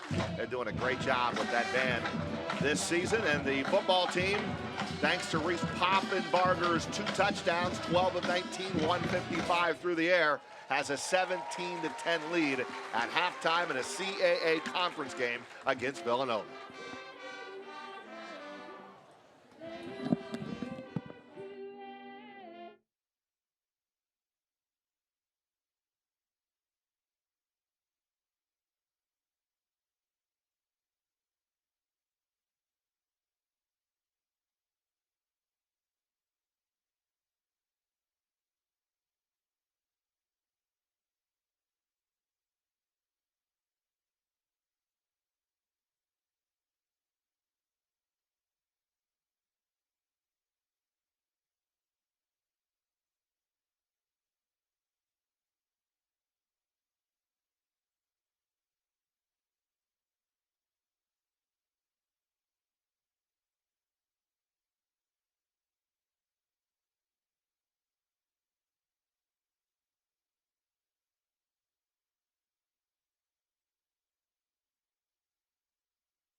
Give us Roger Weiland and Michael Johnson Jr., MJ on Flow Sports, and UAlbany up 17-10. Poffenbarger with a couple of touchdown passes, and one of them, well, one went to Julian Hicks, and the other went to the freshman from Glens Falls, Brian Woodell, who has 49 yards. Brevin Easton with a nice first half with 6 receptions.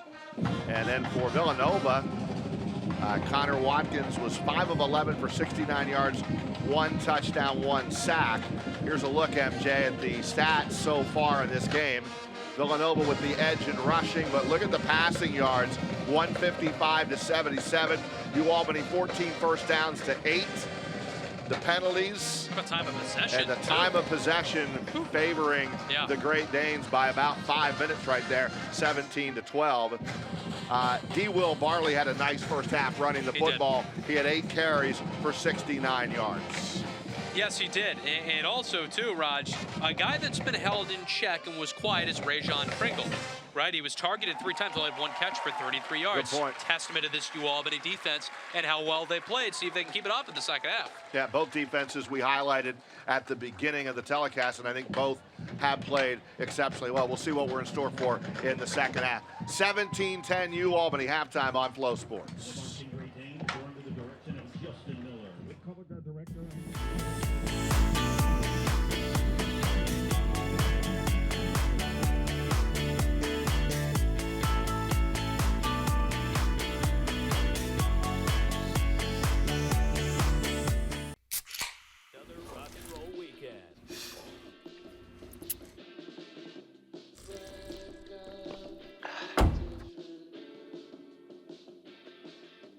Burgers, better with Pepsi.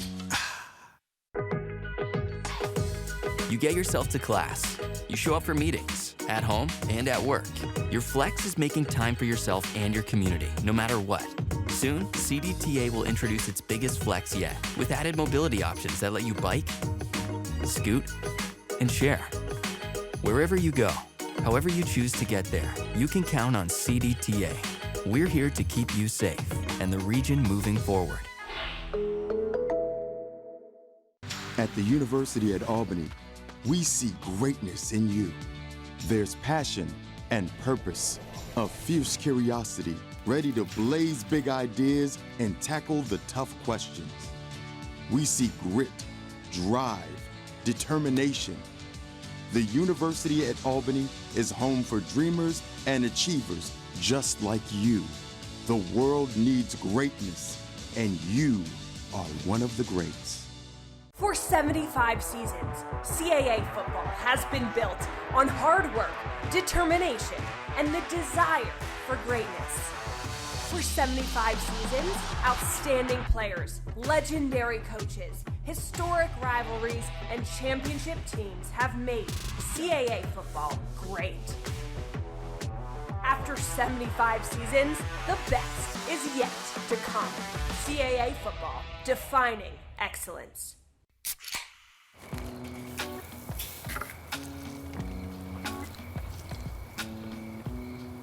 You fired up the grill for 1 hot dog?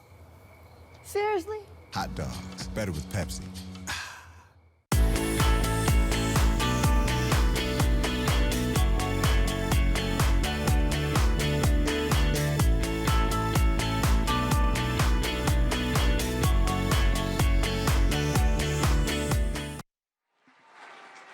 And welcome back to KC Stadium. Halftime here in UAlbany with a 17-10 lead on Villanova in a good matchup so far in the CAA Conference. Roger Weiland along with Michael Johnson Jr. MJ, your take on what you saw in this first half, now a 7-point game. I saw UAlbany offense that really utilized the time and the possession. You know, it's almost 18 minutes with the football on offense, right? Being able to capitalize on an early turnover, and their defense, again, looks good, able to get stops in critical moments. All right, let's take a look at some of the first half highlights here. And teams exchanged field goals early on, and here's this UAlbany defense, MJ, as they flush Watkins out of the pocket, but that's a nice job to get the ball to Pringle. Yeah. Didn't have that many catches in the first half, and UAlbany doing a good job there. Now they're going to come on the reverse, and here's the turnover, and Dylan Kelly comes up with the fumble, and it would lead to points.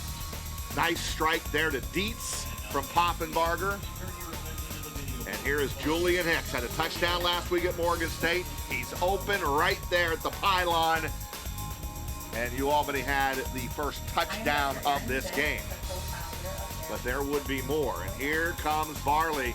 Again, 69 yards rushing in the first half. Yep. Did a good job there. This almost was a big play to Griffin Woodell. Nice play by Mims for Villanova to stop that one. And then UAlbany defense digging in with A.J. Simon. Yeah, that defensive line's been aggressive all game long, Roush. Put pressure on Watkins. And Watkins, just a beautiful throw to Sanchez for the Villanova touchdown. And they would tie the game at 10-10. And here's the touchdown that broke the 10-10 tie. Griffin Woodell and a 17-10 halftime lead. What do you expect out of the second half? more offense? You think the defenses are going to take control here in the second half? Honestly, I think the defenses, Raj, especially, you know, that Great Danes defense, been able to get a lot of stops when they've needed to in the first half. See if that can continue. And again, like Coach Gattuso said, the Great Danes get the ball to start the second half. See if they can go down and make a 2-touchdown lead early on the third. Well, he always likes, if he gets the coin toss, he always defers to the second half. So yes, UAlbany gets the ball when we come back on Flow Sports.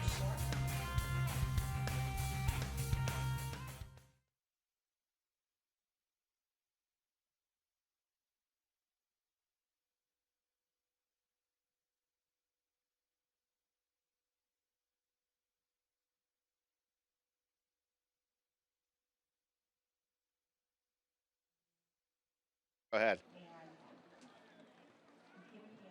All right.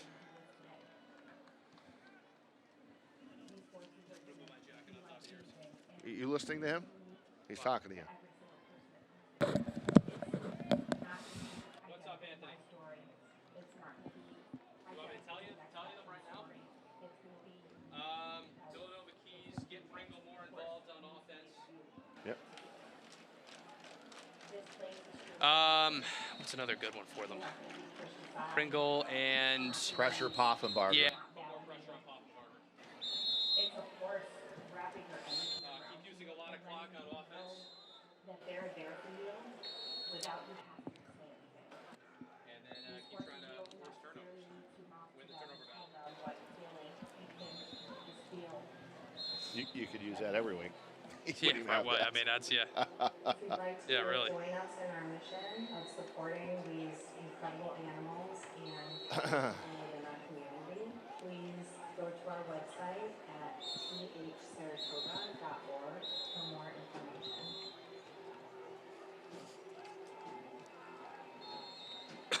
Let's just, coming out of this, get these.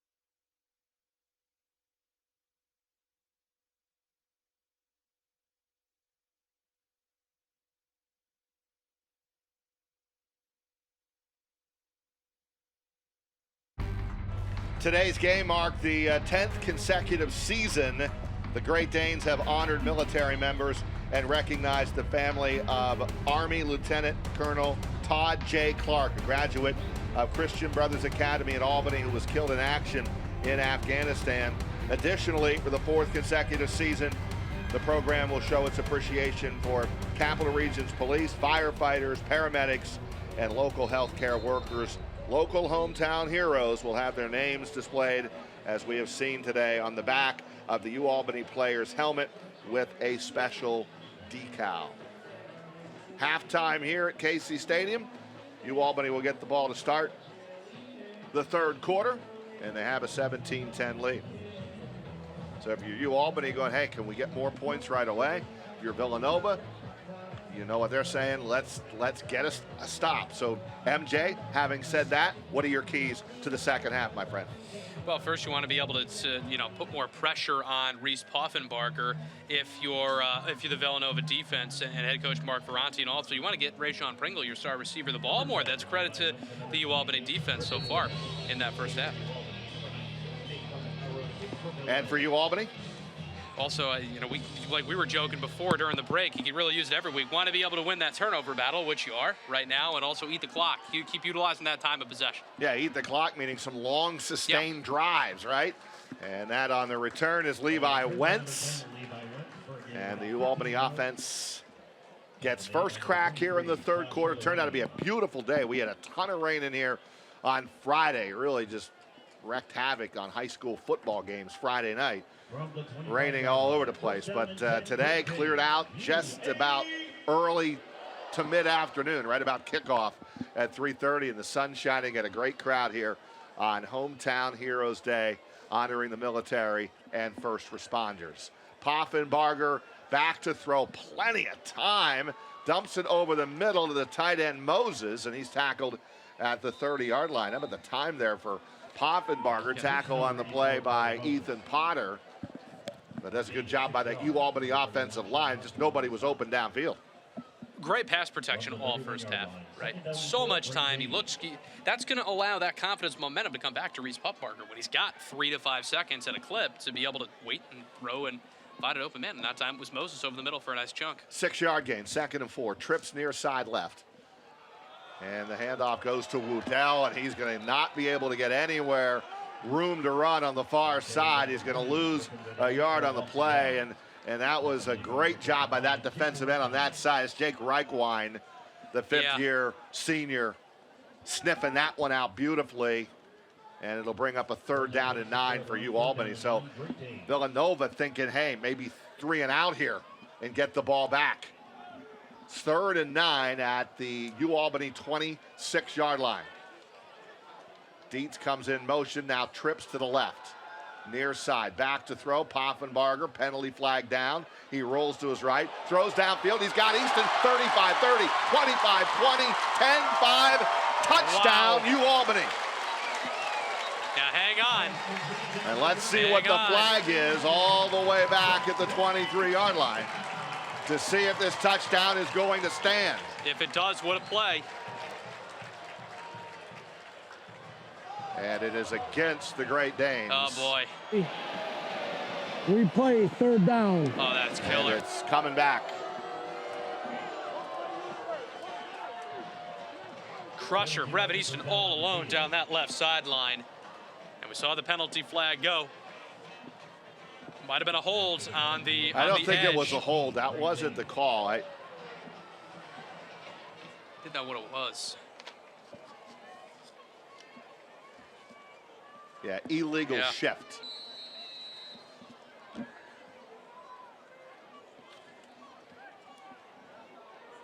So now it's 3rd down and 14 back at the 21.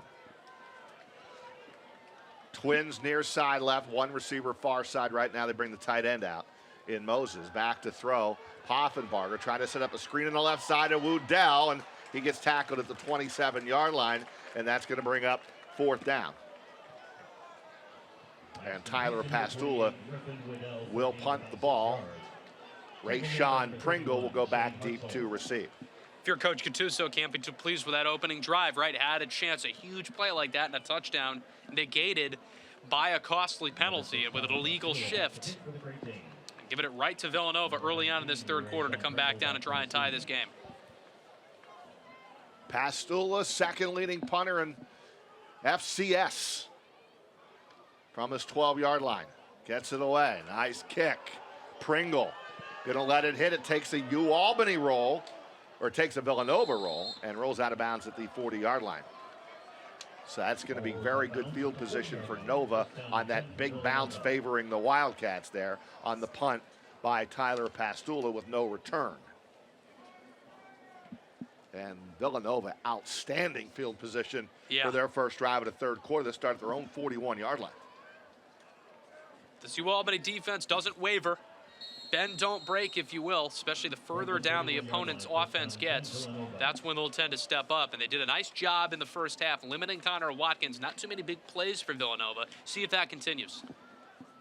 From the 41, 4 wide receivers set in this formation for Connor Watkins.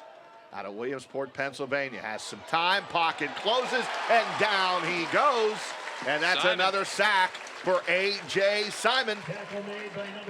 Too much time. Watkins is not, he's got to know better to get rid of that football sooner, because the relentless pursuit of this defensive line. And A.J. Simon, number 8, is a monster. That's his second sack of the game, Simon. And he now has 6 on the year. Getting pretty closer to Junkaj, who has 7. Right behind him is his counterpart on the opposite end. And boy, sack machine, those two guys, aren't they? 13 between the two of them. Getting it done. Speaking of getting it done, on the ground again, crossing the 35 to the 38 is Barley. But because of that sack, about a 3rd and 12. They're going to still be third and long 13, as Dylan Kelly makes the tackle for UAlbany. You can't say enough about Dylan Kelly, 42, and the year he has had. Big defensive play here for the Great Danes. You want to get a 3 and out and get it right back to your offense. Third down and 13 at the 38. Trips far side left, one receiver near side right.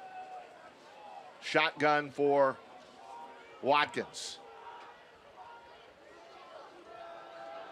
Back to throw, pressured again, and he's trying to scramble out of the pressure, rolls out to his left, throws downfield, and wide open for a first down at the 37-yard line. Is that, I think that might have been the running back, Barley.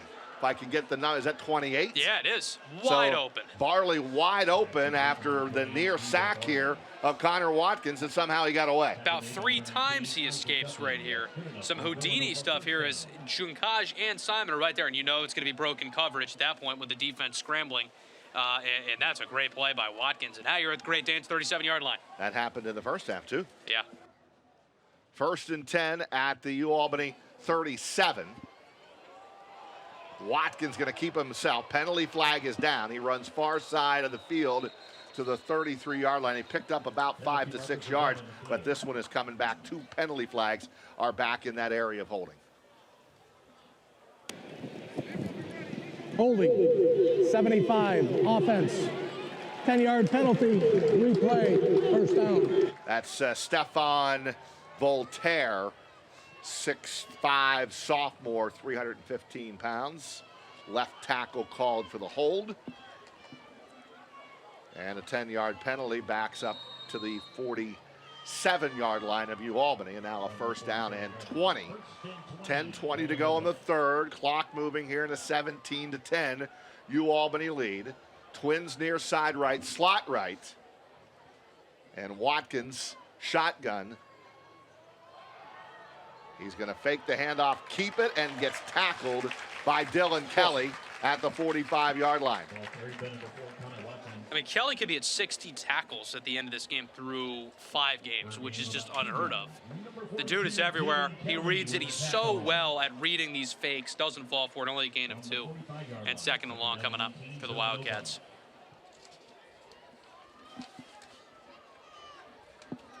Second down, 18 to go at the 45 of UAlbany for Villanova.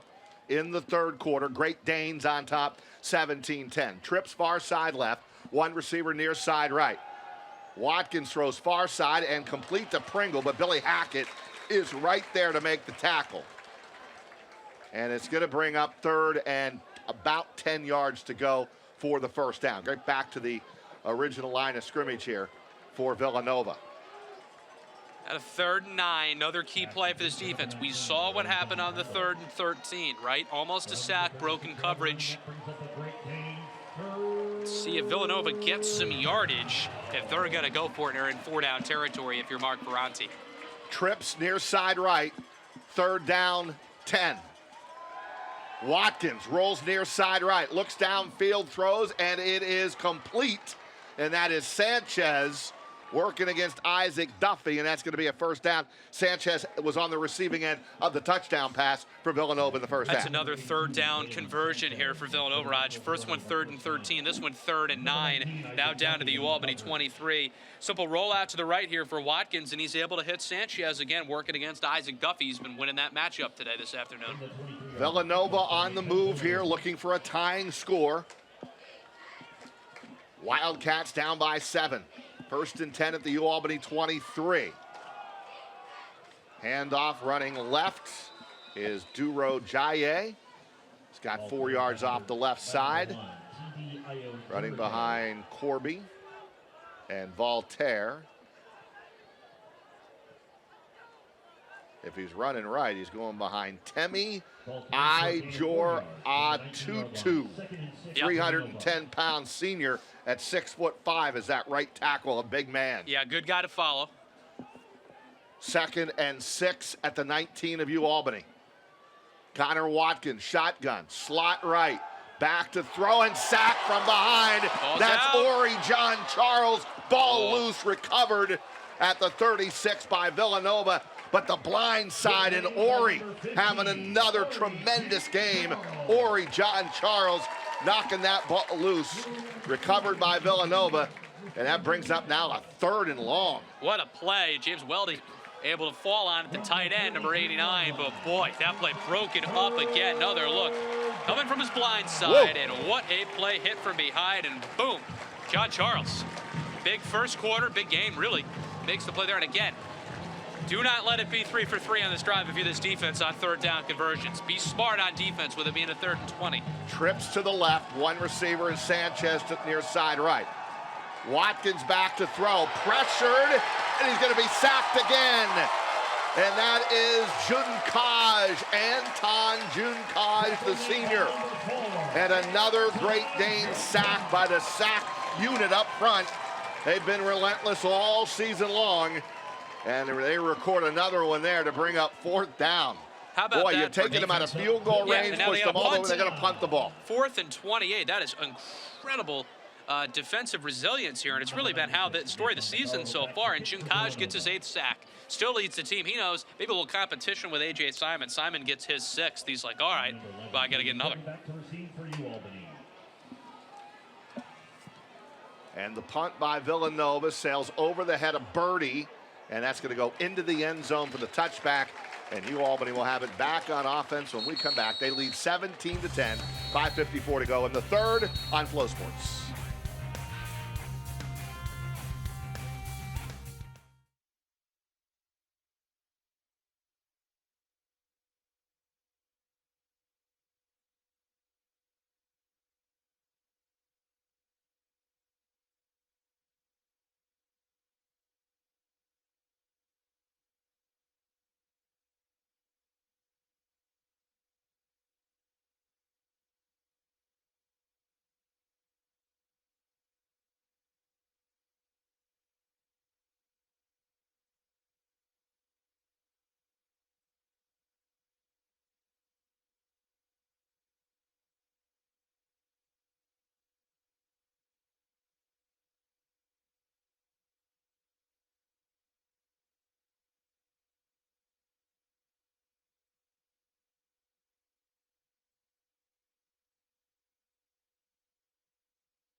And UAlbany's defense getting after it again today, MJ. A.J. Simon with the sack. And here comes another one. And the pressure on Connor Watkins. And that is A.J. Simon again, number 8. And if it's not 8, it's probably going to be number 4. And there's number 4, Junkaj. Little team competition between these two guys. And if it's not 4 or 8, it could be 15. Yeah. Ori John Charles. How about we're set to go here. We worked late stages of the first half. And UAlbany gets the ball back. Outstanding play by their defense, because it looked like Villanova was on a drive to tie this game up. Trips to the near side left. Poffenberger throws. It's incomplete. No flag intended for Brevin Easton at the 27-yard line. Good coverage on the play that time by Ty Wren. Ty Trin, yeah, good coverage there, number 9. Dives, extends, doesn't make contact with Easton. Just a good pass break up there. Trin, Waxter, Glover, Goodman, and Marshall in the secondary. Part of the CDPHP starting lineups. A plan for life. 2nd and 10 at their own 20. 2 wide receivers set. Hand the ball off. Woodell's got a hole, and a big hole. And if he doesn't stumble and get tripped up, it would have been more yardage, but that's going to be a first down. He had 49 yards at the half, and you can add a few more to it right there for the freshman from Glens Falls, and a first down for the Great Danes. Yeah, Woodell, 49 on the ground, 26 in the air. He's had himself a nice start, 75 total yards, now probably over 85 for the game on the first down carry. Beaujour and Hutchinson. That's the left side of that O-line. Getting it done there with some good blocking. And right back to Woodell. This time not much room to go. A lot of white jerseys. Gang tackling the ball carrier Woodell. Give him a 2-yard gain. It'll bring up second down and 8. 5 minutes to go in the third. And UAlbany up 17-10. Aiden Howard was the first to get to the ball carrier, and then he had some help. 2nd and 8 at their own 34. Trips far side to the right. Shotgun formation for Poffenbarger. Woodell next to him, back to throw over the middle. Pass complete. Easton and tackled at the 35-yard line. It'll bring up third down.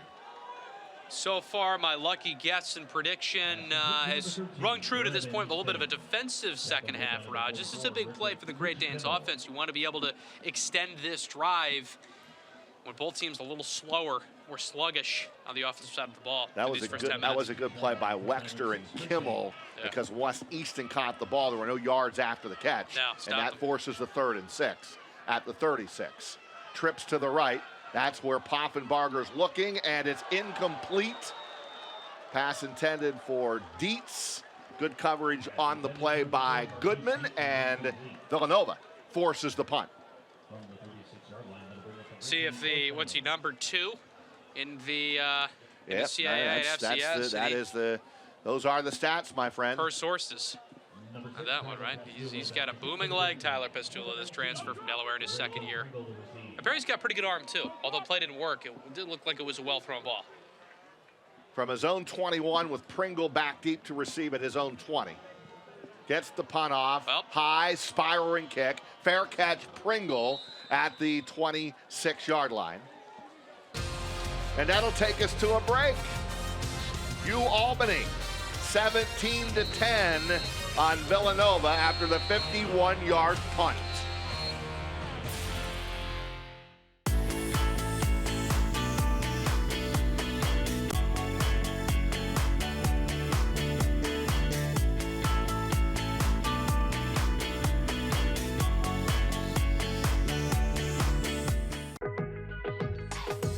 You get yourself to class. You show up for meetings, at home and at work. Your flex is making time for yourself and your community, no matter what. Soon, CDTA will introduce its biggest flex yet, with added mobility options that let you bike, scoot, and share. Wherever you go, however you choose to get there, you can count on CDTA. We're here to keep you safe and the region moving forward. Hi, everybody. I'm Roger Weiland. Join me and Michael Johnson Jr. every weekday morning from 10 a.m. until 1 p.m. for Big Board Sports on 104.5 The Team, ESPN Radio. And make sure you start your day in sports with DiPietro and Rothenberg from 6 a.m. to 10 a.m. Hey, I'm Charlie Volker. Join me and Dan Ball every weekday afternoon from 3 to 7 for The Drive with Charlie and Dan. Plus, catch the New York Yankees, the Buffalo Bills, and the UAlbany Great Danes all on the Capital Region's home for New York sports, 104.5 The Team.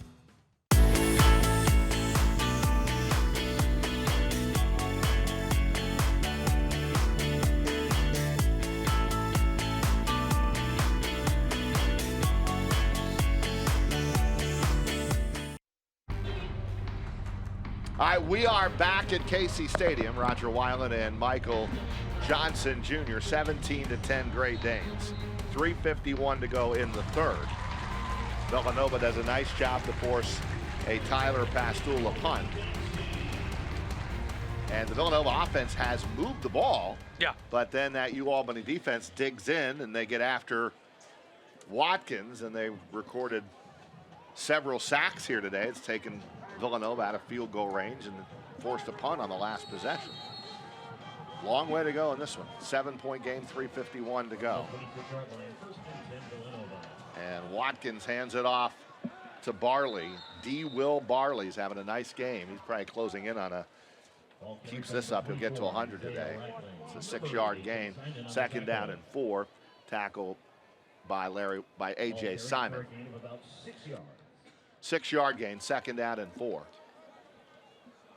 From the 32-yard line, 2nd and 4. At their own 32, they send 3 receivers far side left and 1 receiver, Sanchez, having a nice game near side right. And Barley off the right side, tackled by Larry Walker, ball loose, and who has it? Walker stripped the ball loose. I think Villanova got it back. Yes, they did. And that's good for Villanova. That would have been another costly turnover. That's Michael Corby, the left guard, number 73, falling on this football. Watch Larry Walker Jr., number 7 here. He's the one that rips that ball out. Man. And that's something they work on in practice right there. That is a drill right there that a lot of teams work on to try to strip that ball. He almost single-handedly just stripped it and picked up the ball. He was the one fighting with Corby.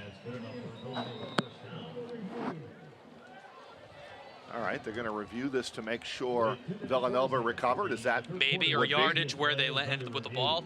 Could be that too. I don't know. I would think this is to be take a look to see if in fact Dova got to the ball first. I certainly couldn't tell from the initial call of that play from up here. Almost was an unbelievable solo defensive play by Larry Walker, though. Strip the ball out and get it right here before it goes out of bounds. I mean, the improvement this year, the UAlbany defense is enormous. Another look here. And once Walker's got him, he knows he's just going for that football. I mean, he almost gets that. So that's Corby in there. Yeah, and the ball carrier, by the way, that was Isaiah Ragland, who hasn't had many carries today. No. That was Isaiah Ragland, 24, and it was not Barley, who wears 28. That was Ragland, the freshman from Alexandria, Virginia.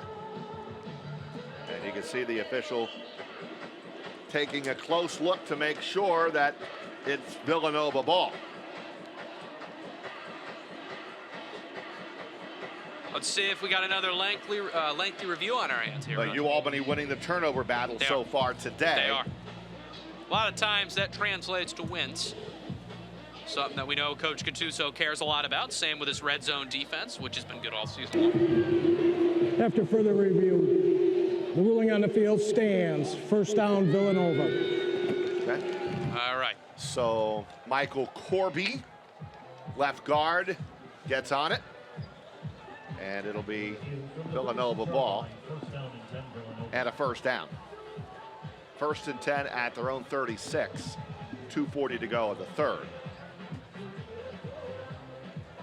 Roger Weiland, Michael Johnson Jr. on Flow Sports. Carter Sloan, Jonathan Fry in the booth with us as well today. 2 wide receivers, far side left, 1 near side right. Shotgun. Handoff, running left over the 45 to the 47 and close to a 1st down is Duro Jaye, and he'll have a 1st down. Good run by TD I.O. Duro Jaye. Yeah, nailing that name, by the way. Well, it's starting to roll now. Yeah, TD.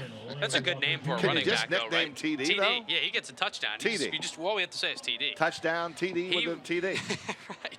And he did like a little stutter step in that run, too, to gain a little momentum, ran right into Larry Walker Jr. TD's got a 1st down. Yeah. Out to the 46-yard line.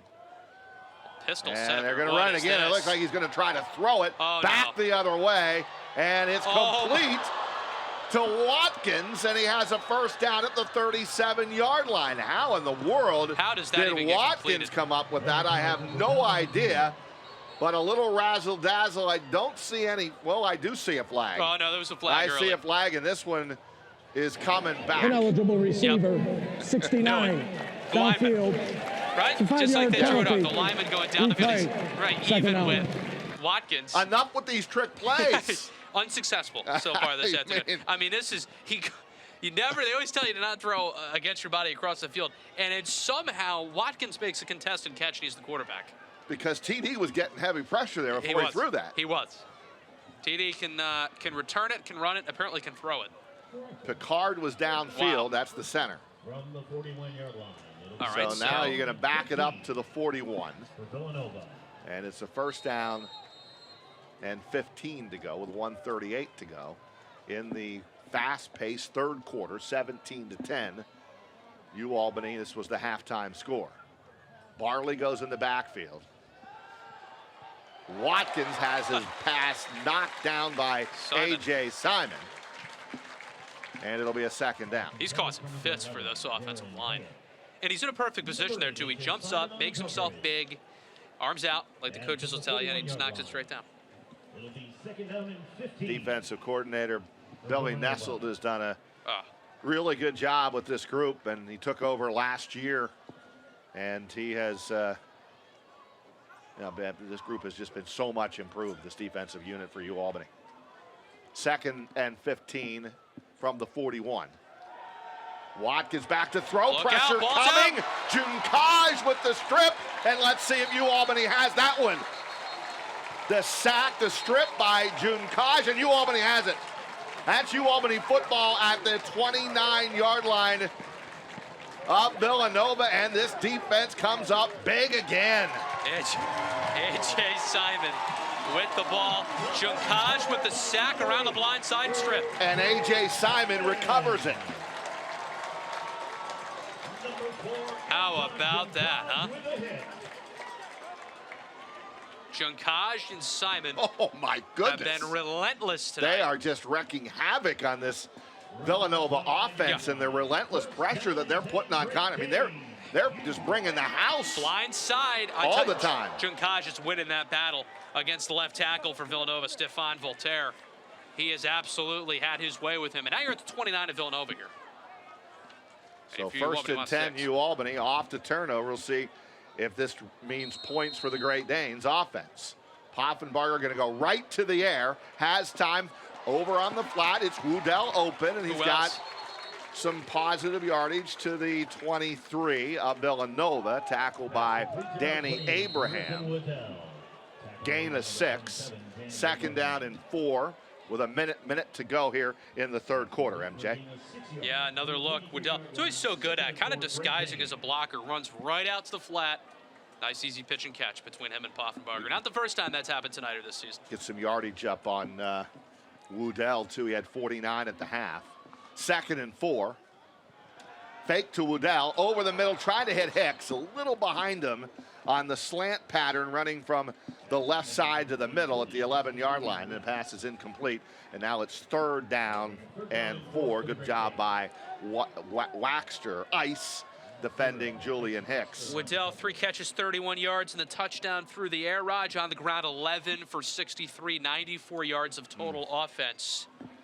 And we still have a whole quarter to play yet for Griffin Woodell. He's been dual threat this afternoon, to say the least. Third and 4 at the Villanova 23. Dietz goes in motion left to right. Twins now become trips on the far side right. Hicks near side left. And over the middle, the pass is complete to Birdie, and he has a first down to the 13-yard line. Tackle on the play by Tyrell Mims, but that is a Great Danes first down. Birdie's a guy with Jackson Parker and Roy Alexander being out for a long period of time, who you're going to see get more catches in this offense. He's a good receiver, and a nice route there. Look, cut in route slant over the middle, and Poffenbarger with a perfect strike. That's night and day. Poffenbarger loves it. He's done it multiple times, whether it's to Birdie or Easton over the middle. First down and 10 at the Villanova 13-yard line. And jumping off sides, we'll see if this is going to be UAlbany or Villanova. Everyone points the other way. That's Villanova, because Poffenbarger's using his cadence here with the clock winding down to try to draw them off sides. I think you're right, but let's see if the officials agree. Offsides, defense, number 99. That's a 5-yard penalty. First down. That's Camden Gagnon, fifth-year senior defensive end, jumping off sides. So it's 1st and 5. Well, at the quarter. Ball right at the 8-yard line. It'll be first goal from the 8 is what it will be when we come back to start the fourth quarter. And UAlbany goes to the fourth with a 17-10 lead on Villanova on Flow Sports. Thank you, Mike. If you look at the south goal line, you're going to see.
UAlbany football sponsored by Broadview, official financial institution of the Great Danes Bone and Joint Center, orthopedic excellence and exceptional care.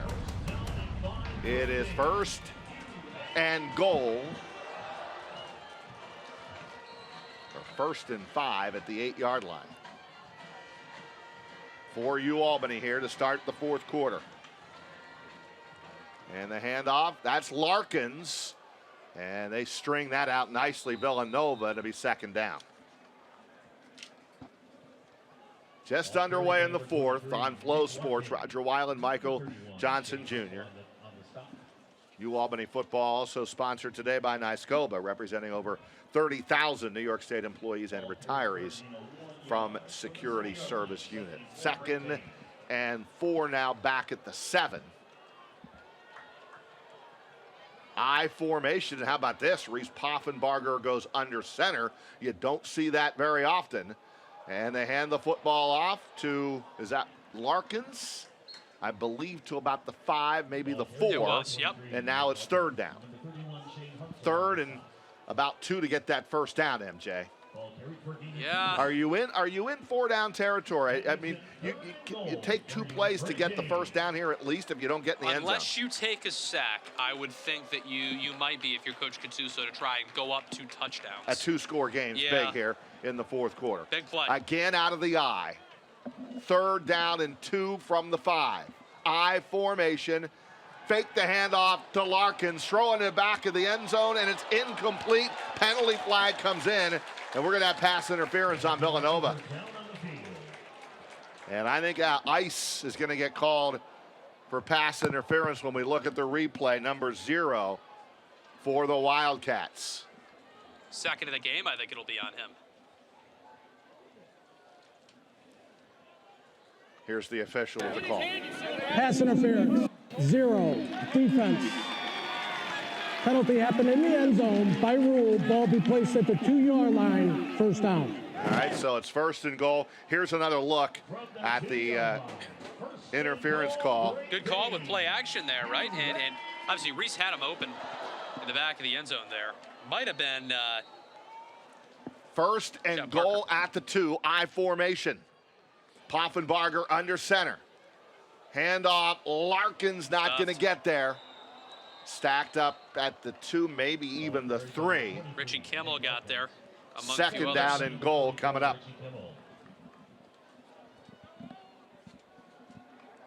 Absolutely have to come away with 6 points here if you're the Great Danes. Early on in this fourth quarter to go up 2 scores, put that pressure on Villanova, especially with the home crowd behind you. Got to find a way to punch this one in. Woodell coming back in the game. Larkins comes out. Easton and Dietz are going to come near side of the right. And now dropping back in shotgun formation is Poffenbarger with Hicks far side left. Woodell in the backfield. Hand off Woodell. That's a touchdown.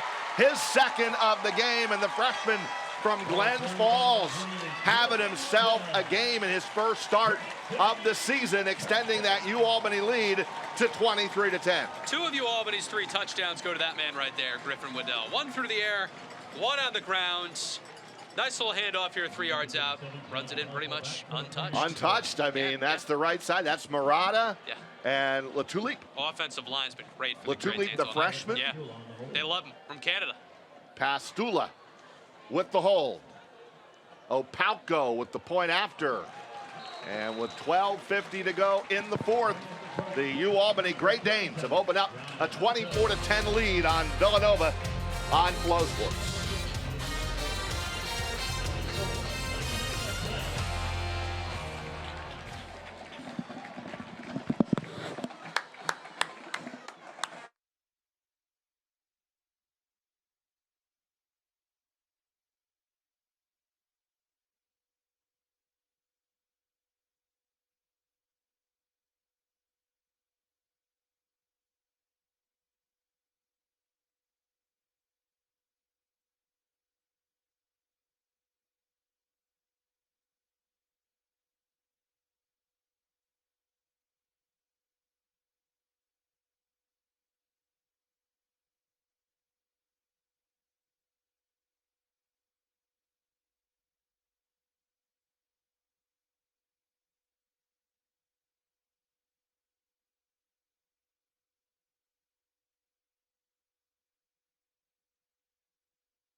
Back at KC Stadium, and a nice crowd on hand for the CAA opener for UAlbany. And Woodell into the end zone for a second time in this game. And the Great Danes have opened up a 2-score game. Still a lot of time left here. You remember last year it was UAlbany that made the big comeback in Villanova, and Nova needed a last-second field goal as time expired to beat the Great Danes. So there's still 12:50 left in this game. Plenty of time for the Villanova offense, especially in college, to get rolling, and a quarterback like Connor Watkins. But the UAlbany defense has just been tremendous here in the second half. A fair catch at the 24-yard line and no return. Purposely not kicking it to Duro Jaye. And Sam Hogan has done a really good job with the kickoffs this year. I interviewed Sam in Hawaii. Oh, I remember that. On the stand in the water. That's right. I was not ready to get hit with a couple of waves. Yeah, we were interviewing. Knee deep about the Pacific. So 1st and 10 for Villanova at their own 25. They're down 2 scores. 4 wide receivers set for Watkins in the shotgun. Back to throw. Throws near side to Sanchez. Amir Hall with the tackle at the 30, a gain of 5. Number 82, Jalen Sanchez. Number 1, Amir Hall on the tackle. Pass complete for a gain of 5 yards from the 30-yard line. Here's the replay. 2nd and 5, Villanova. Amir Hall with a good job. Amir Hall, the transfer from Richmond. 2nd and 5 at their own 30. 3 wide receivers set. Watkins throwing over to the near side, and good coverage by Billy Hackett. And that ball was just sailing out of bounds. The intended receiver was Hayek. Incompleted pass, and a 3rd down and 5. And you see Larry Walker there getting the crowd pumped up, along with Jaleel Johnson. 3rd down and 5 for Villanova at their own 30, or they're going to have to punt the ball back to the Great Danes. Trips far side to the right. Connor Watkins at quarterback. Back to throw, looks over the middle, complete, and that's going to be a 1st down out to the 39-yard line, and that is Daniel Lopez, 6'2" sophomore tight end. Slant route beats man coverage. Very big conversion, to say the least, for the Wildcats. Keep this moving. You wouldn't want to have to punt the ball back down 2 scores with under 12 to go. Bradley Aguiki from Guilderland makes the tackle for UAlbany. 1st and 10 at the 40. Watkins back to throw. Pressured by Simon. Rolls out to his right. Pressured by Greeny, and now pushed out of bounds at the 33-yard line. That was 58, nose guard Joseph Greeny, grad student up front. Number 58, Junkaj, Greeny, Hills, and Simon. Part of the CDPHP starting lineup, and CDPHP, a plan for life. Proud sponsors of UAlbany football. 2nd down and 16 after the loss on that play. Trips near side left. Watkins looks over the middle. Sanchez has it. A few yards after the catch, fumbles the ball, and I think UAlbany has it. Another turnover. The Great Danes come up with it, and that's Elijah Hills. Laid the boom. Woo. 93 had the hit. And yet again. And Jaleel Johnson recovers for the Great Danes. And you're winning the turnover battle, if you're the Great Danes, to say the least. Watch the hit. One. Oh, he gets... by Elijah Hills right there. Ball comes out, and a good job by our spotters in the booth as Jaleel Johnson from Rochester gets on that ball to recover it, and UAlbany back in business here. 10:56 to go and a 2-score lead on Villanova, 24-10. Remember, Villanova came into this game ranked 16th in the latest FCS polls. Well, I tell you what, how good this defense has been, and if you go on to win here today, if you're UAlbany for Hometown Heroes, Raj, you're going to be in the top 25 of the FCS. You're getting some looks, some votes before us. They're taking another look at this, Raj, just to see, make sure it was a fumble. There wasn't down before. For your attendance at this afternoon's game. They just announced the attendance, and I just missed it. I think I did too. I might have both missed out there. Well, it's a great crowd.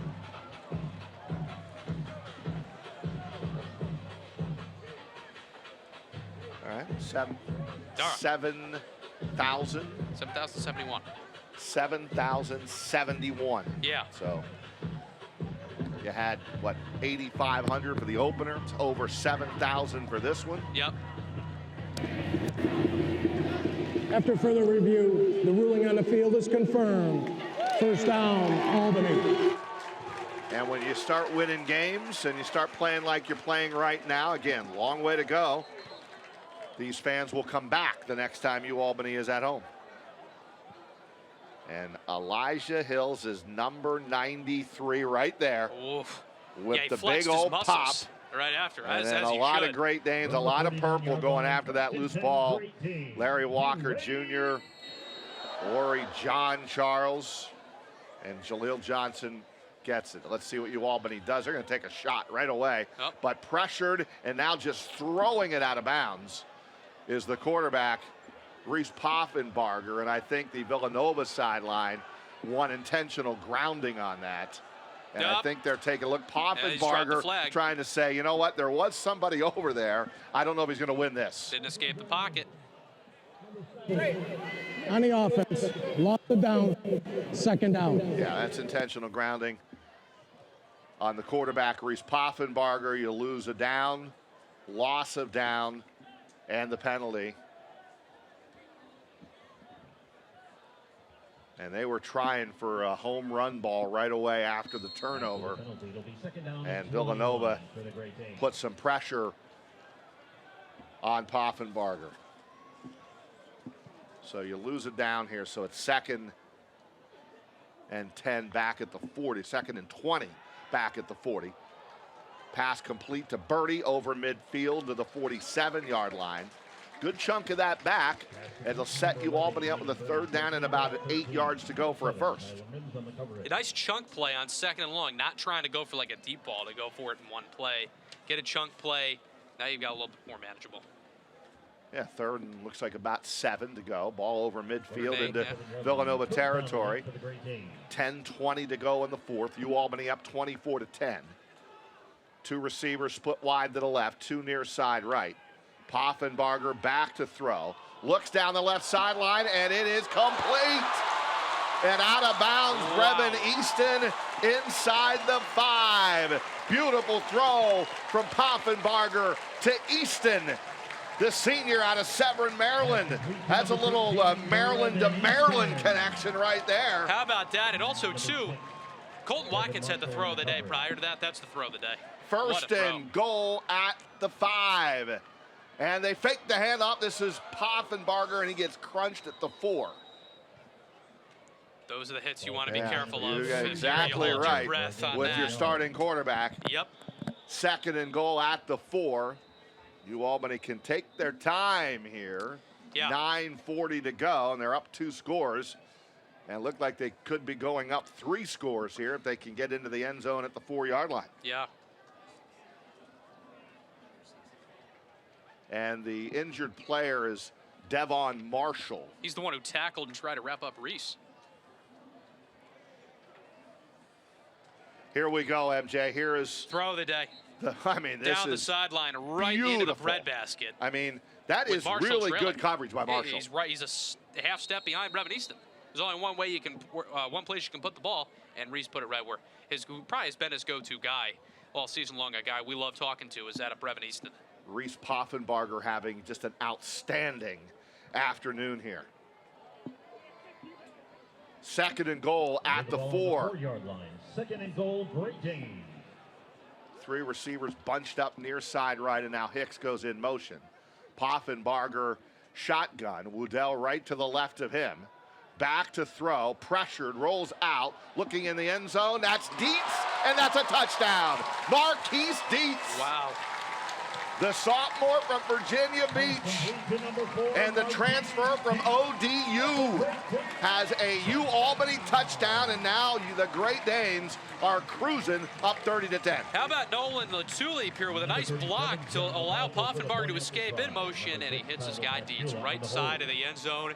9 minutes to go, Raj. What an impressive display by this Great Danes team at home in all 3 phases. Special teams, defense, and on offense, they're the latest with that touchdown. John Opalco with the point after conversion, and it is good.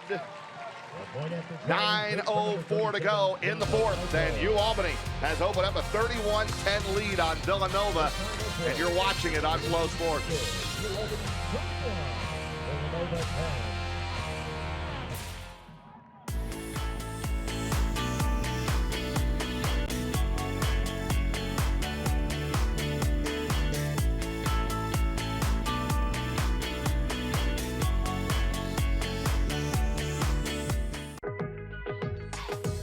You get yourself to class. You show up for meetings, at home and at work.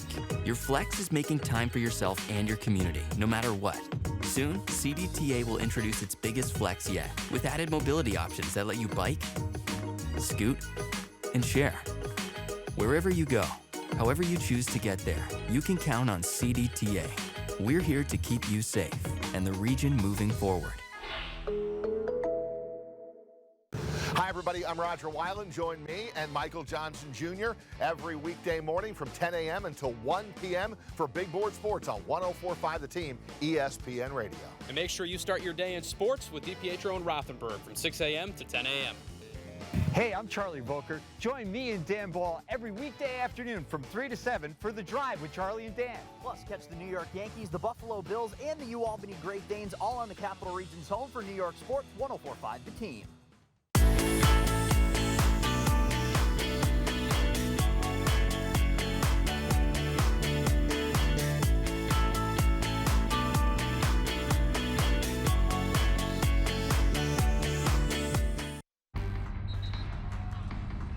Well, Griffin Woodell is our CDTA Rapid Transit Rusher of the game. The freshman from Glens Falls, 12 carries, 66 yards, and the touchdown. He has a couple in this game, and he has been impressive here this afternoon. And some of them, boy, just walking into the end zone with the way that offensive line is blocking for Griffin Woodell, and a 31-10 lead. And the offense is really starting to click here, and that coupled with the way this defense has played the entire game, it's opened up the lead.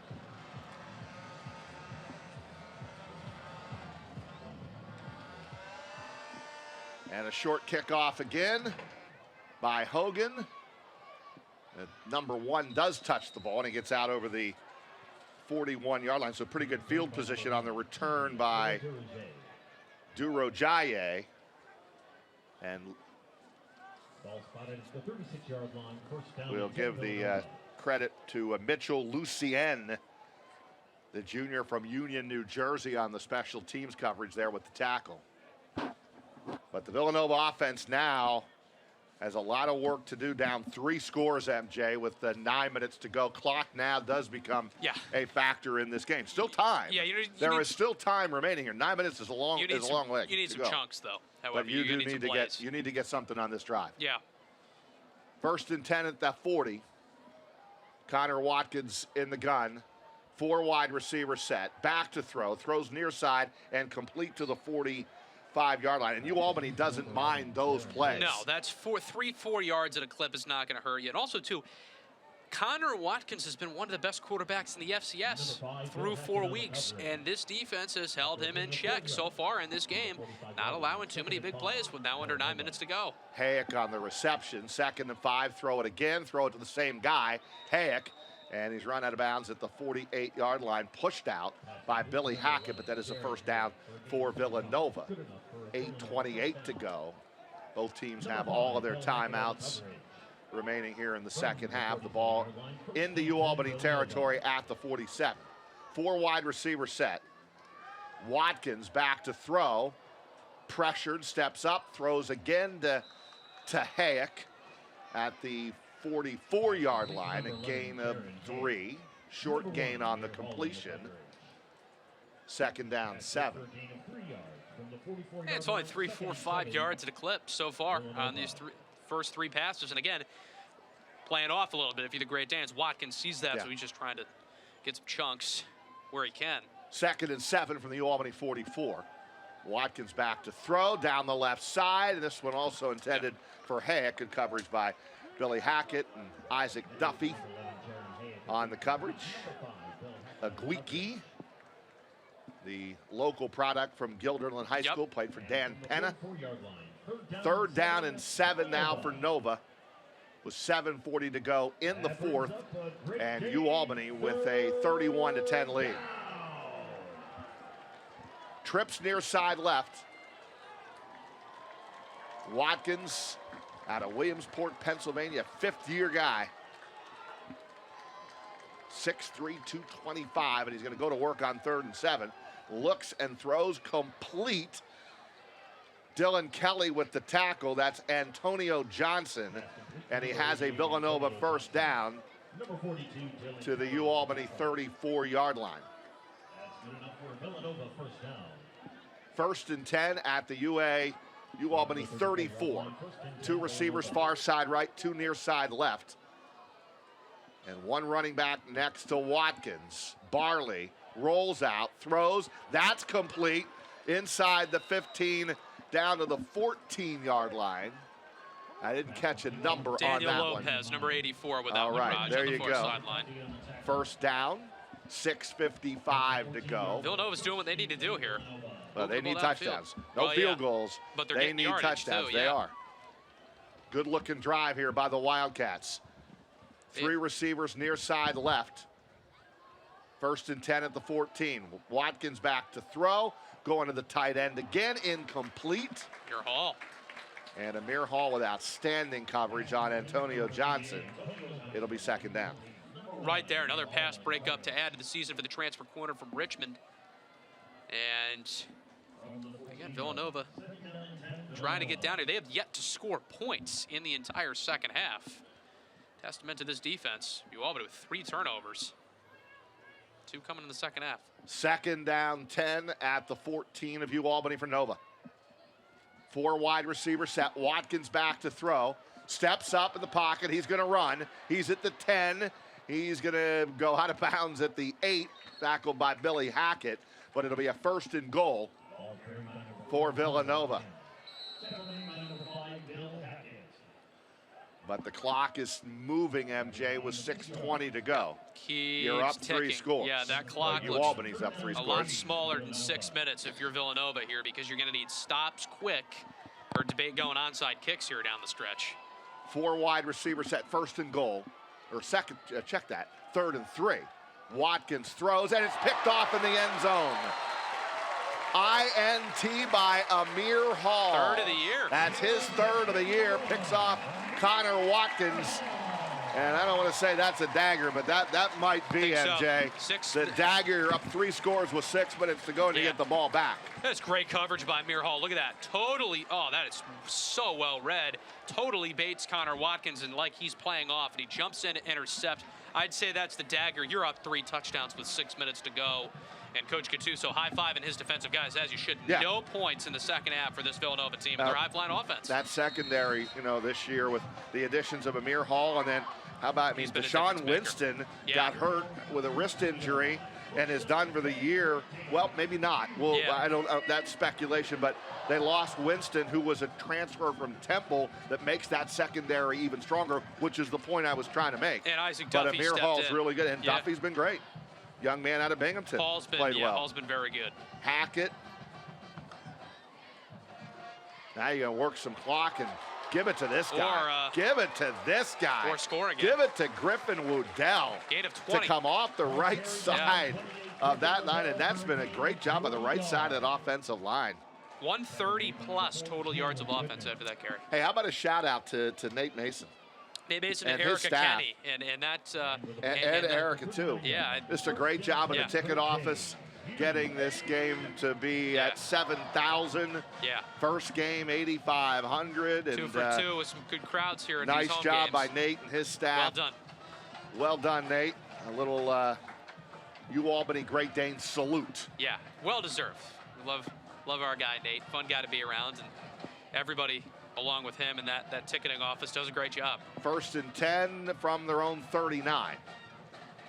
And yep, just run the football. Yeah. And make Villanova use timeouts here. Up 3 scores. UAlbany football sponsored by Broadview, official financial institution of the Great Danes. And by NYSCOBA, representing over 30,000 New York State employees and retirees from the Security Service Department and the Bone and Joint Center.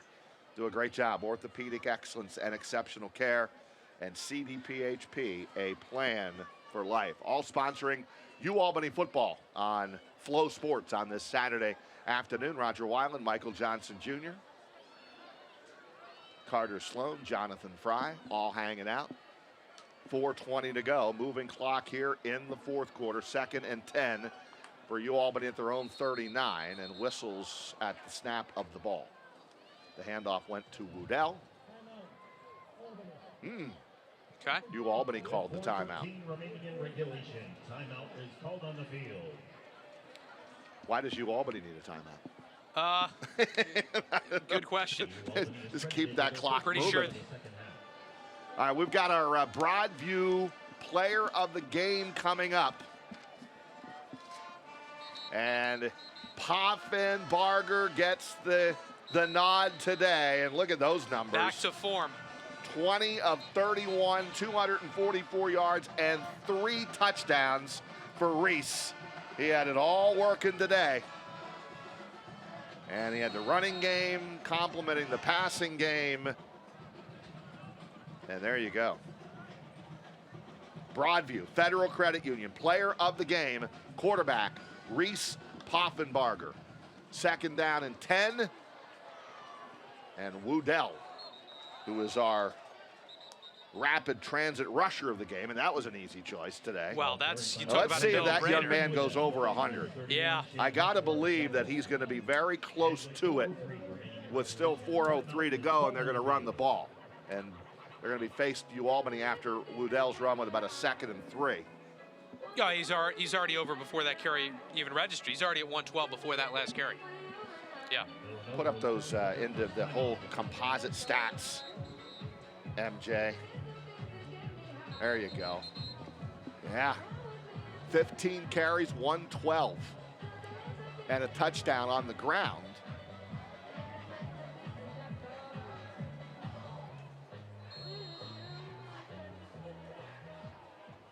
And he's got a receiving touchdown pass, too.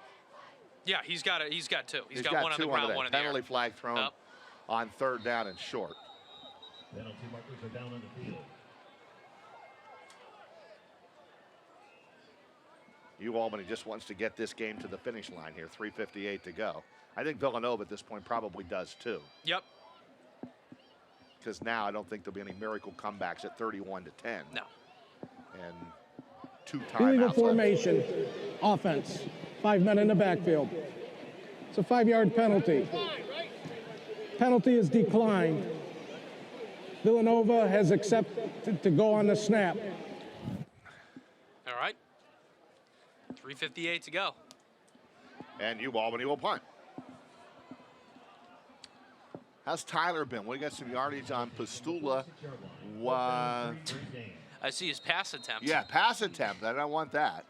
And we'll see if Sloan and Fry can nail the punt here. Pastula from the 31. Little end over end. Hits at the 15-yard line and down by Dylan Kelly at about the 17-yard line with no return. Pastula has 2 punts for 71 yards before that one. All right, averaged about 35.5 today. Yep. Came in averaging about 44 a game. Yep. 2nd in FCS. Yep. And that punt, unofficially, is 55 yards. All right, we gave him 55 on that. Yeah. There's Greg Gattuso, and nobody deserves this win more than Greg Gattuso in his 10th year. You got to feel good for Coach Gattuso getting a big home win today, and his staff, and as hard as they work, and to get this one today to go to 1-0 in the conference is a huge way to start the CAA season. And we're going to have pass interference call against the Great Danes. A little bit of a late flag there. Crowd not liking that, but there was some contact. Greg Gattuso in his 10th year, had the big year in 2019. Yep. 15 yards from the original line of scrimmage, 1st down. They call that on Larry? I think so. Larry Walker Jr. There'll be a 1st down for Villanova at their own 32. 3:44 to go. For those listening not or watching on Flow Sports, we need to keep those listeners somewhat informed. Watkins with the throw, overthrows the intended receiver on the far side of the field, Hayek. On 103.9 The Breeze, those listeners tuning in today. Whoever right? else is on what, Yeah, right, yeah, those yeah. listeners. Yeah. So that's why we From the 32-yard line. kind of do a little dual broadcast here and make sure those know what the score is every once in a while and what down it is. Yeah. Those fundamental things that go into the broadcasting business. When you're doing audio and visual. Right. Yeah. Right. 2nd and 10. Watkins going to scramble and slides down head first at about the 39-yard line. Ball carried by number 4, Connor Watkins. by number 9, Michael Lucien. After a gain of 7 yards. And we've seen the commercials all over Flow Sports today. Yes, we have. You know, we recorded those commercials this week, and 104.5 The Team, ESPN Radio, the Capital Region's home for New York sports, as A.J. Simon records yet another sack today of Watkins, and that has been a huge part of this game. And when you tune into 104.5 The Team, you get, well, Yankees, baseball, Buffalo Bills, football, UAlbany Great Danes athletics. Here's another sack by Simon. So Simon has how many sacks on this day? They're starting to pile up. That might be number 3. I think it is. 3 sacks for Simon. Just a dominant performance, MJ, by the defensive line today. Watkins over the middle, and it's picked off. And returned to the 37-yard line. Michael Lucien. Lucien with the pick. Number 9, Michael Lucien. Dominating defensive display this afternoon. 4th turnover for the Great Danes. Let's watch it again. This is Mitchell Lucien, is the correct pronunciation of this young man's last name, from Union, New Jersey, 5'11", 234 pounds. Nice job, Mitchell Lucien. And linebacker, back right in behind. He's right in behind Ori John Charles. And he's a junior, so he'll be back next year, and Ori's a grad student. So guess what? Lucien moves right in to that start. You bet. Coming up with the INT and the 3rd turnover. 4th turnover of the game. Yeah. By Villanova. And Greg Cattuso preaches winning the turnover battle. Well, they have done that today, and now they're just going to really run out the clock on this drive. Villanova's got 2 timeouts left, but this game is over. And UAlbany will go to 3-2 overall. They'll go to 1-0 in the CAA, and Villanova will fall to 3-2 on the season, 1-1 in the CAA conference. Remember, they beat Rhode Island at home last week, 35-9. It was a good opening win for the Wildcats. And the Wildcats were, Rhode Island was the ranked team last week, and Villanova won that game at home. And they're ranked this week, and you got to believe that UAlbany is going to be ranked when this game is over. Coach Cattuso going around giving some high fives right down below us here on the sideline. All his guys on defense. He is one happy man, and like you said, nobody deserves this more than Coach Cattuso in year 10. Larkins with the carry, short of the first down by 2 yards. 3rd down and 2. 1:15 to go. Greg Cattuso. I covered him at Penn State. I was a reporter, anchor in Altoona, Pennsylvania at WTAJ, and covered Penn State in the national championship game. And he was the stud defensive lineman. Look how happy he is. Big old hug for Jared Ambrose. As he should. And on to Townsend, but I hope they like their cigars, you know. So maybe Cattuso will light a cigar tonight. A victory cigar. On a victory cigar on a nice win here. As I think Larkins got that first down. It doesn't matter. There's 39 seconds to go. But Coach Greg Cattuso and the UAlbany Great Danes coming away with a huge win, a convincing win, and just a big second half offensively. The defense was good from the beginning. And as the clock winds down, UAlbany put it in the win column, 31-10 over Villanova, a team that they've had their struggles against. We know what happened last year. Villanova won at the buzzer on a last-second field goal by Mercurio. And this year, it was a convincing Great Danes victory over the Villanova Wildcats at 31-10. Dominating display on defense. 4 turnovers. Offense looked great. Griffin Woodell. I mean, ask Connor Watkins about the UAlbany defense after this game. They are legit, and this was a pretty impressive performance and win. And here's more of what we saw all game. That's A.J. Simon. That's A.J. Simon again. Anton Junkaj, Ori John Charles knocking that one loose. They forced 4 turnovers today. And just a strip there by Larry Walker Jr. I mean, everybody. The pick by Amir Hall. I mean, Billy Neslett. And this defense, he's a defensive coordinator. Darren Walls in there on the defensive side, just and a tremendous job. And do we have Coach? We're waiting. Matty Jones trying to bring him over. Well, the first thing he always does is talk to the team, as you know. And you've been down there in all kinds of different situations. After tough losses on the road or a tough loss at home. And what Maddie gets a nice assignment. She's going to talk to a very happy Greg Gattuso. She can pretty much ask him any question he wants. I was on the flip side of that last year with Villanova, and Coach Gattuso is going to give her a very positive answer. I can assure you of that. Yeah, he's got to be pleased. He's speaking with the team right now, and then we'll throw it down to Matty Jones right after. But and this was after, 3 straight road trips, right? Marshall, Hawaii, and Morgan State. UAlbany's on the road for 3 in a row. And the Morgan State broke a 14-game road losing streak last week against the Bears on the road, and they needed double overtime to do it, and they really needed like a goal line stand. Yeah, stopped them at the 1-yard line Stopped twice. at the 1-yard line twice. So, all right, let's go to, Coach is dancing. I mean, this ought to be the best interview ever. Let's go to Matty Jones, our sideline reporter on the field with winning head coach Greg Gattuso. Matty?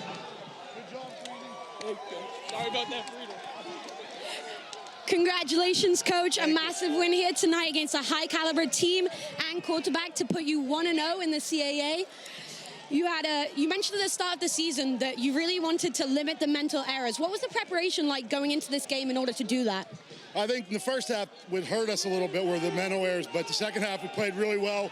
We moved the ball, we ran the ball, and the defensive front was phenomenal in pass rush. It was a good day. Yeah, that defensive front doing massive job. Junkaj getting another sack, a lot of interceptions, too late in the game from Hall and Lucian. How big were they in allowing you to close out this game with a win? Well, you never want to give a good team a chance with the ball at the end, and the turnovers really made a huge difference for us to seal the deal. Thanks, Coach. Thank you. Back to you guys. All right, Matty, nice work down on the field today, and a happy Greg Gattuso. He's going to enjoy this one in the post-game press conference with the rest of the media, and on to Townsend. But enjoy this one. There's the final stats: 31-10 final score. UAlbany with the lead in rushing at 116-71, passing yards 244-198. UAlbany more first downs, less penalties.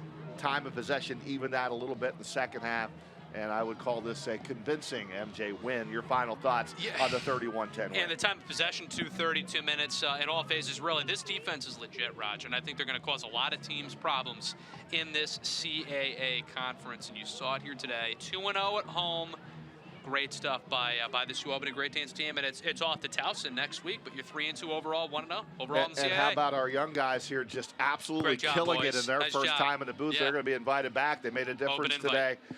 Certainly have, and Carter Sloan and Jonathan Fry, outstanding work and a great win by UAlbany, and Anthony and our producer and his crew, photographers. Great work, everyone. We'll see you next time on Flow Sports. UAlbany 31, Villanova 10. Have a great rest of your weekend, everyone.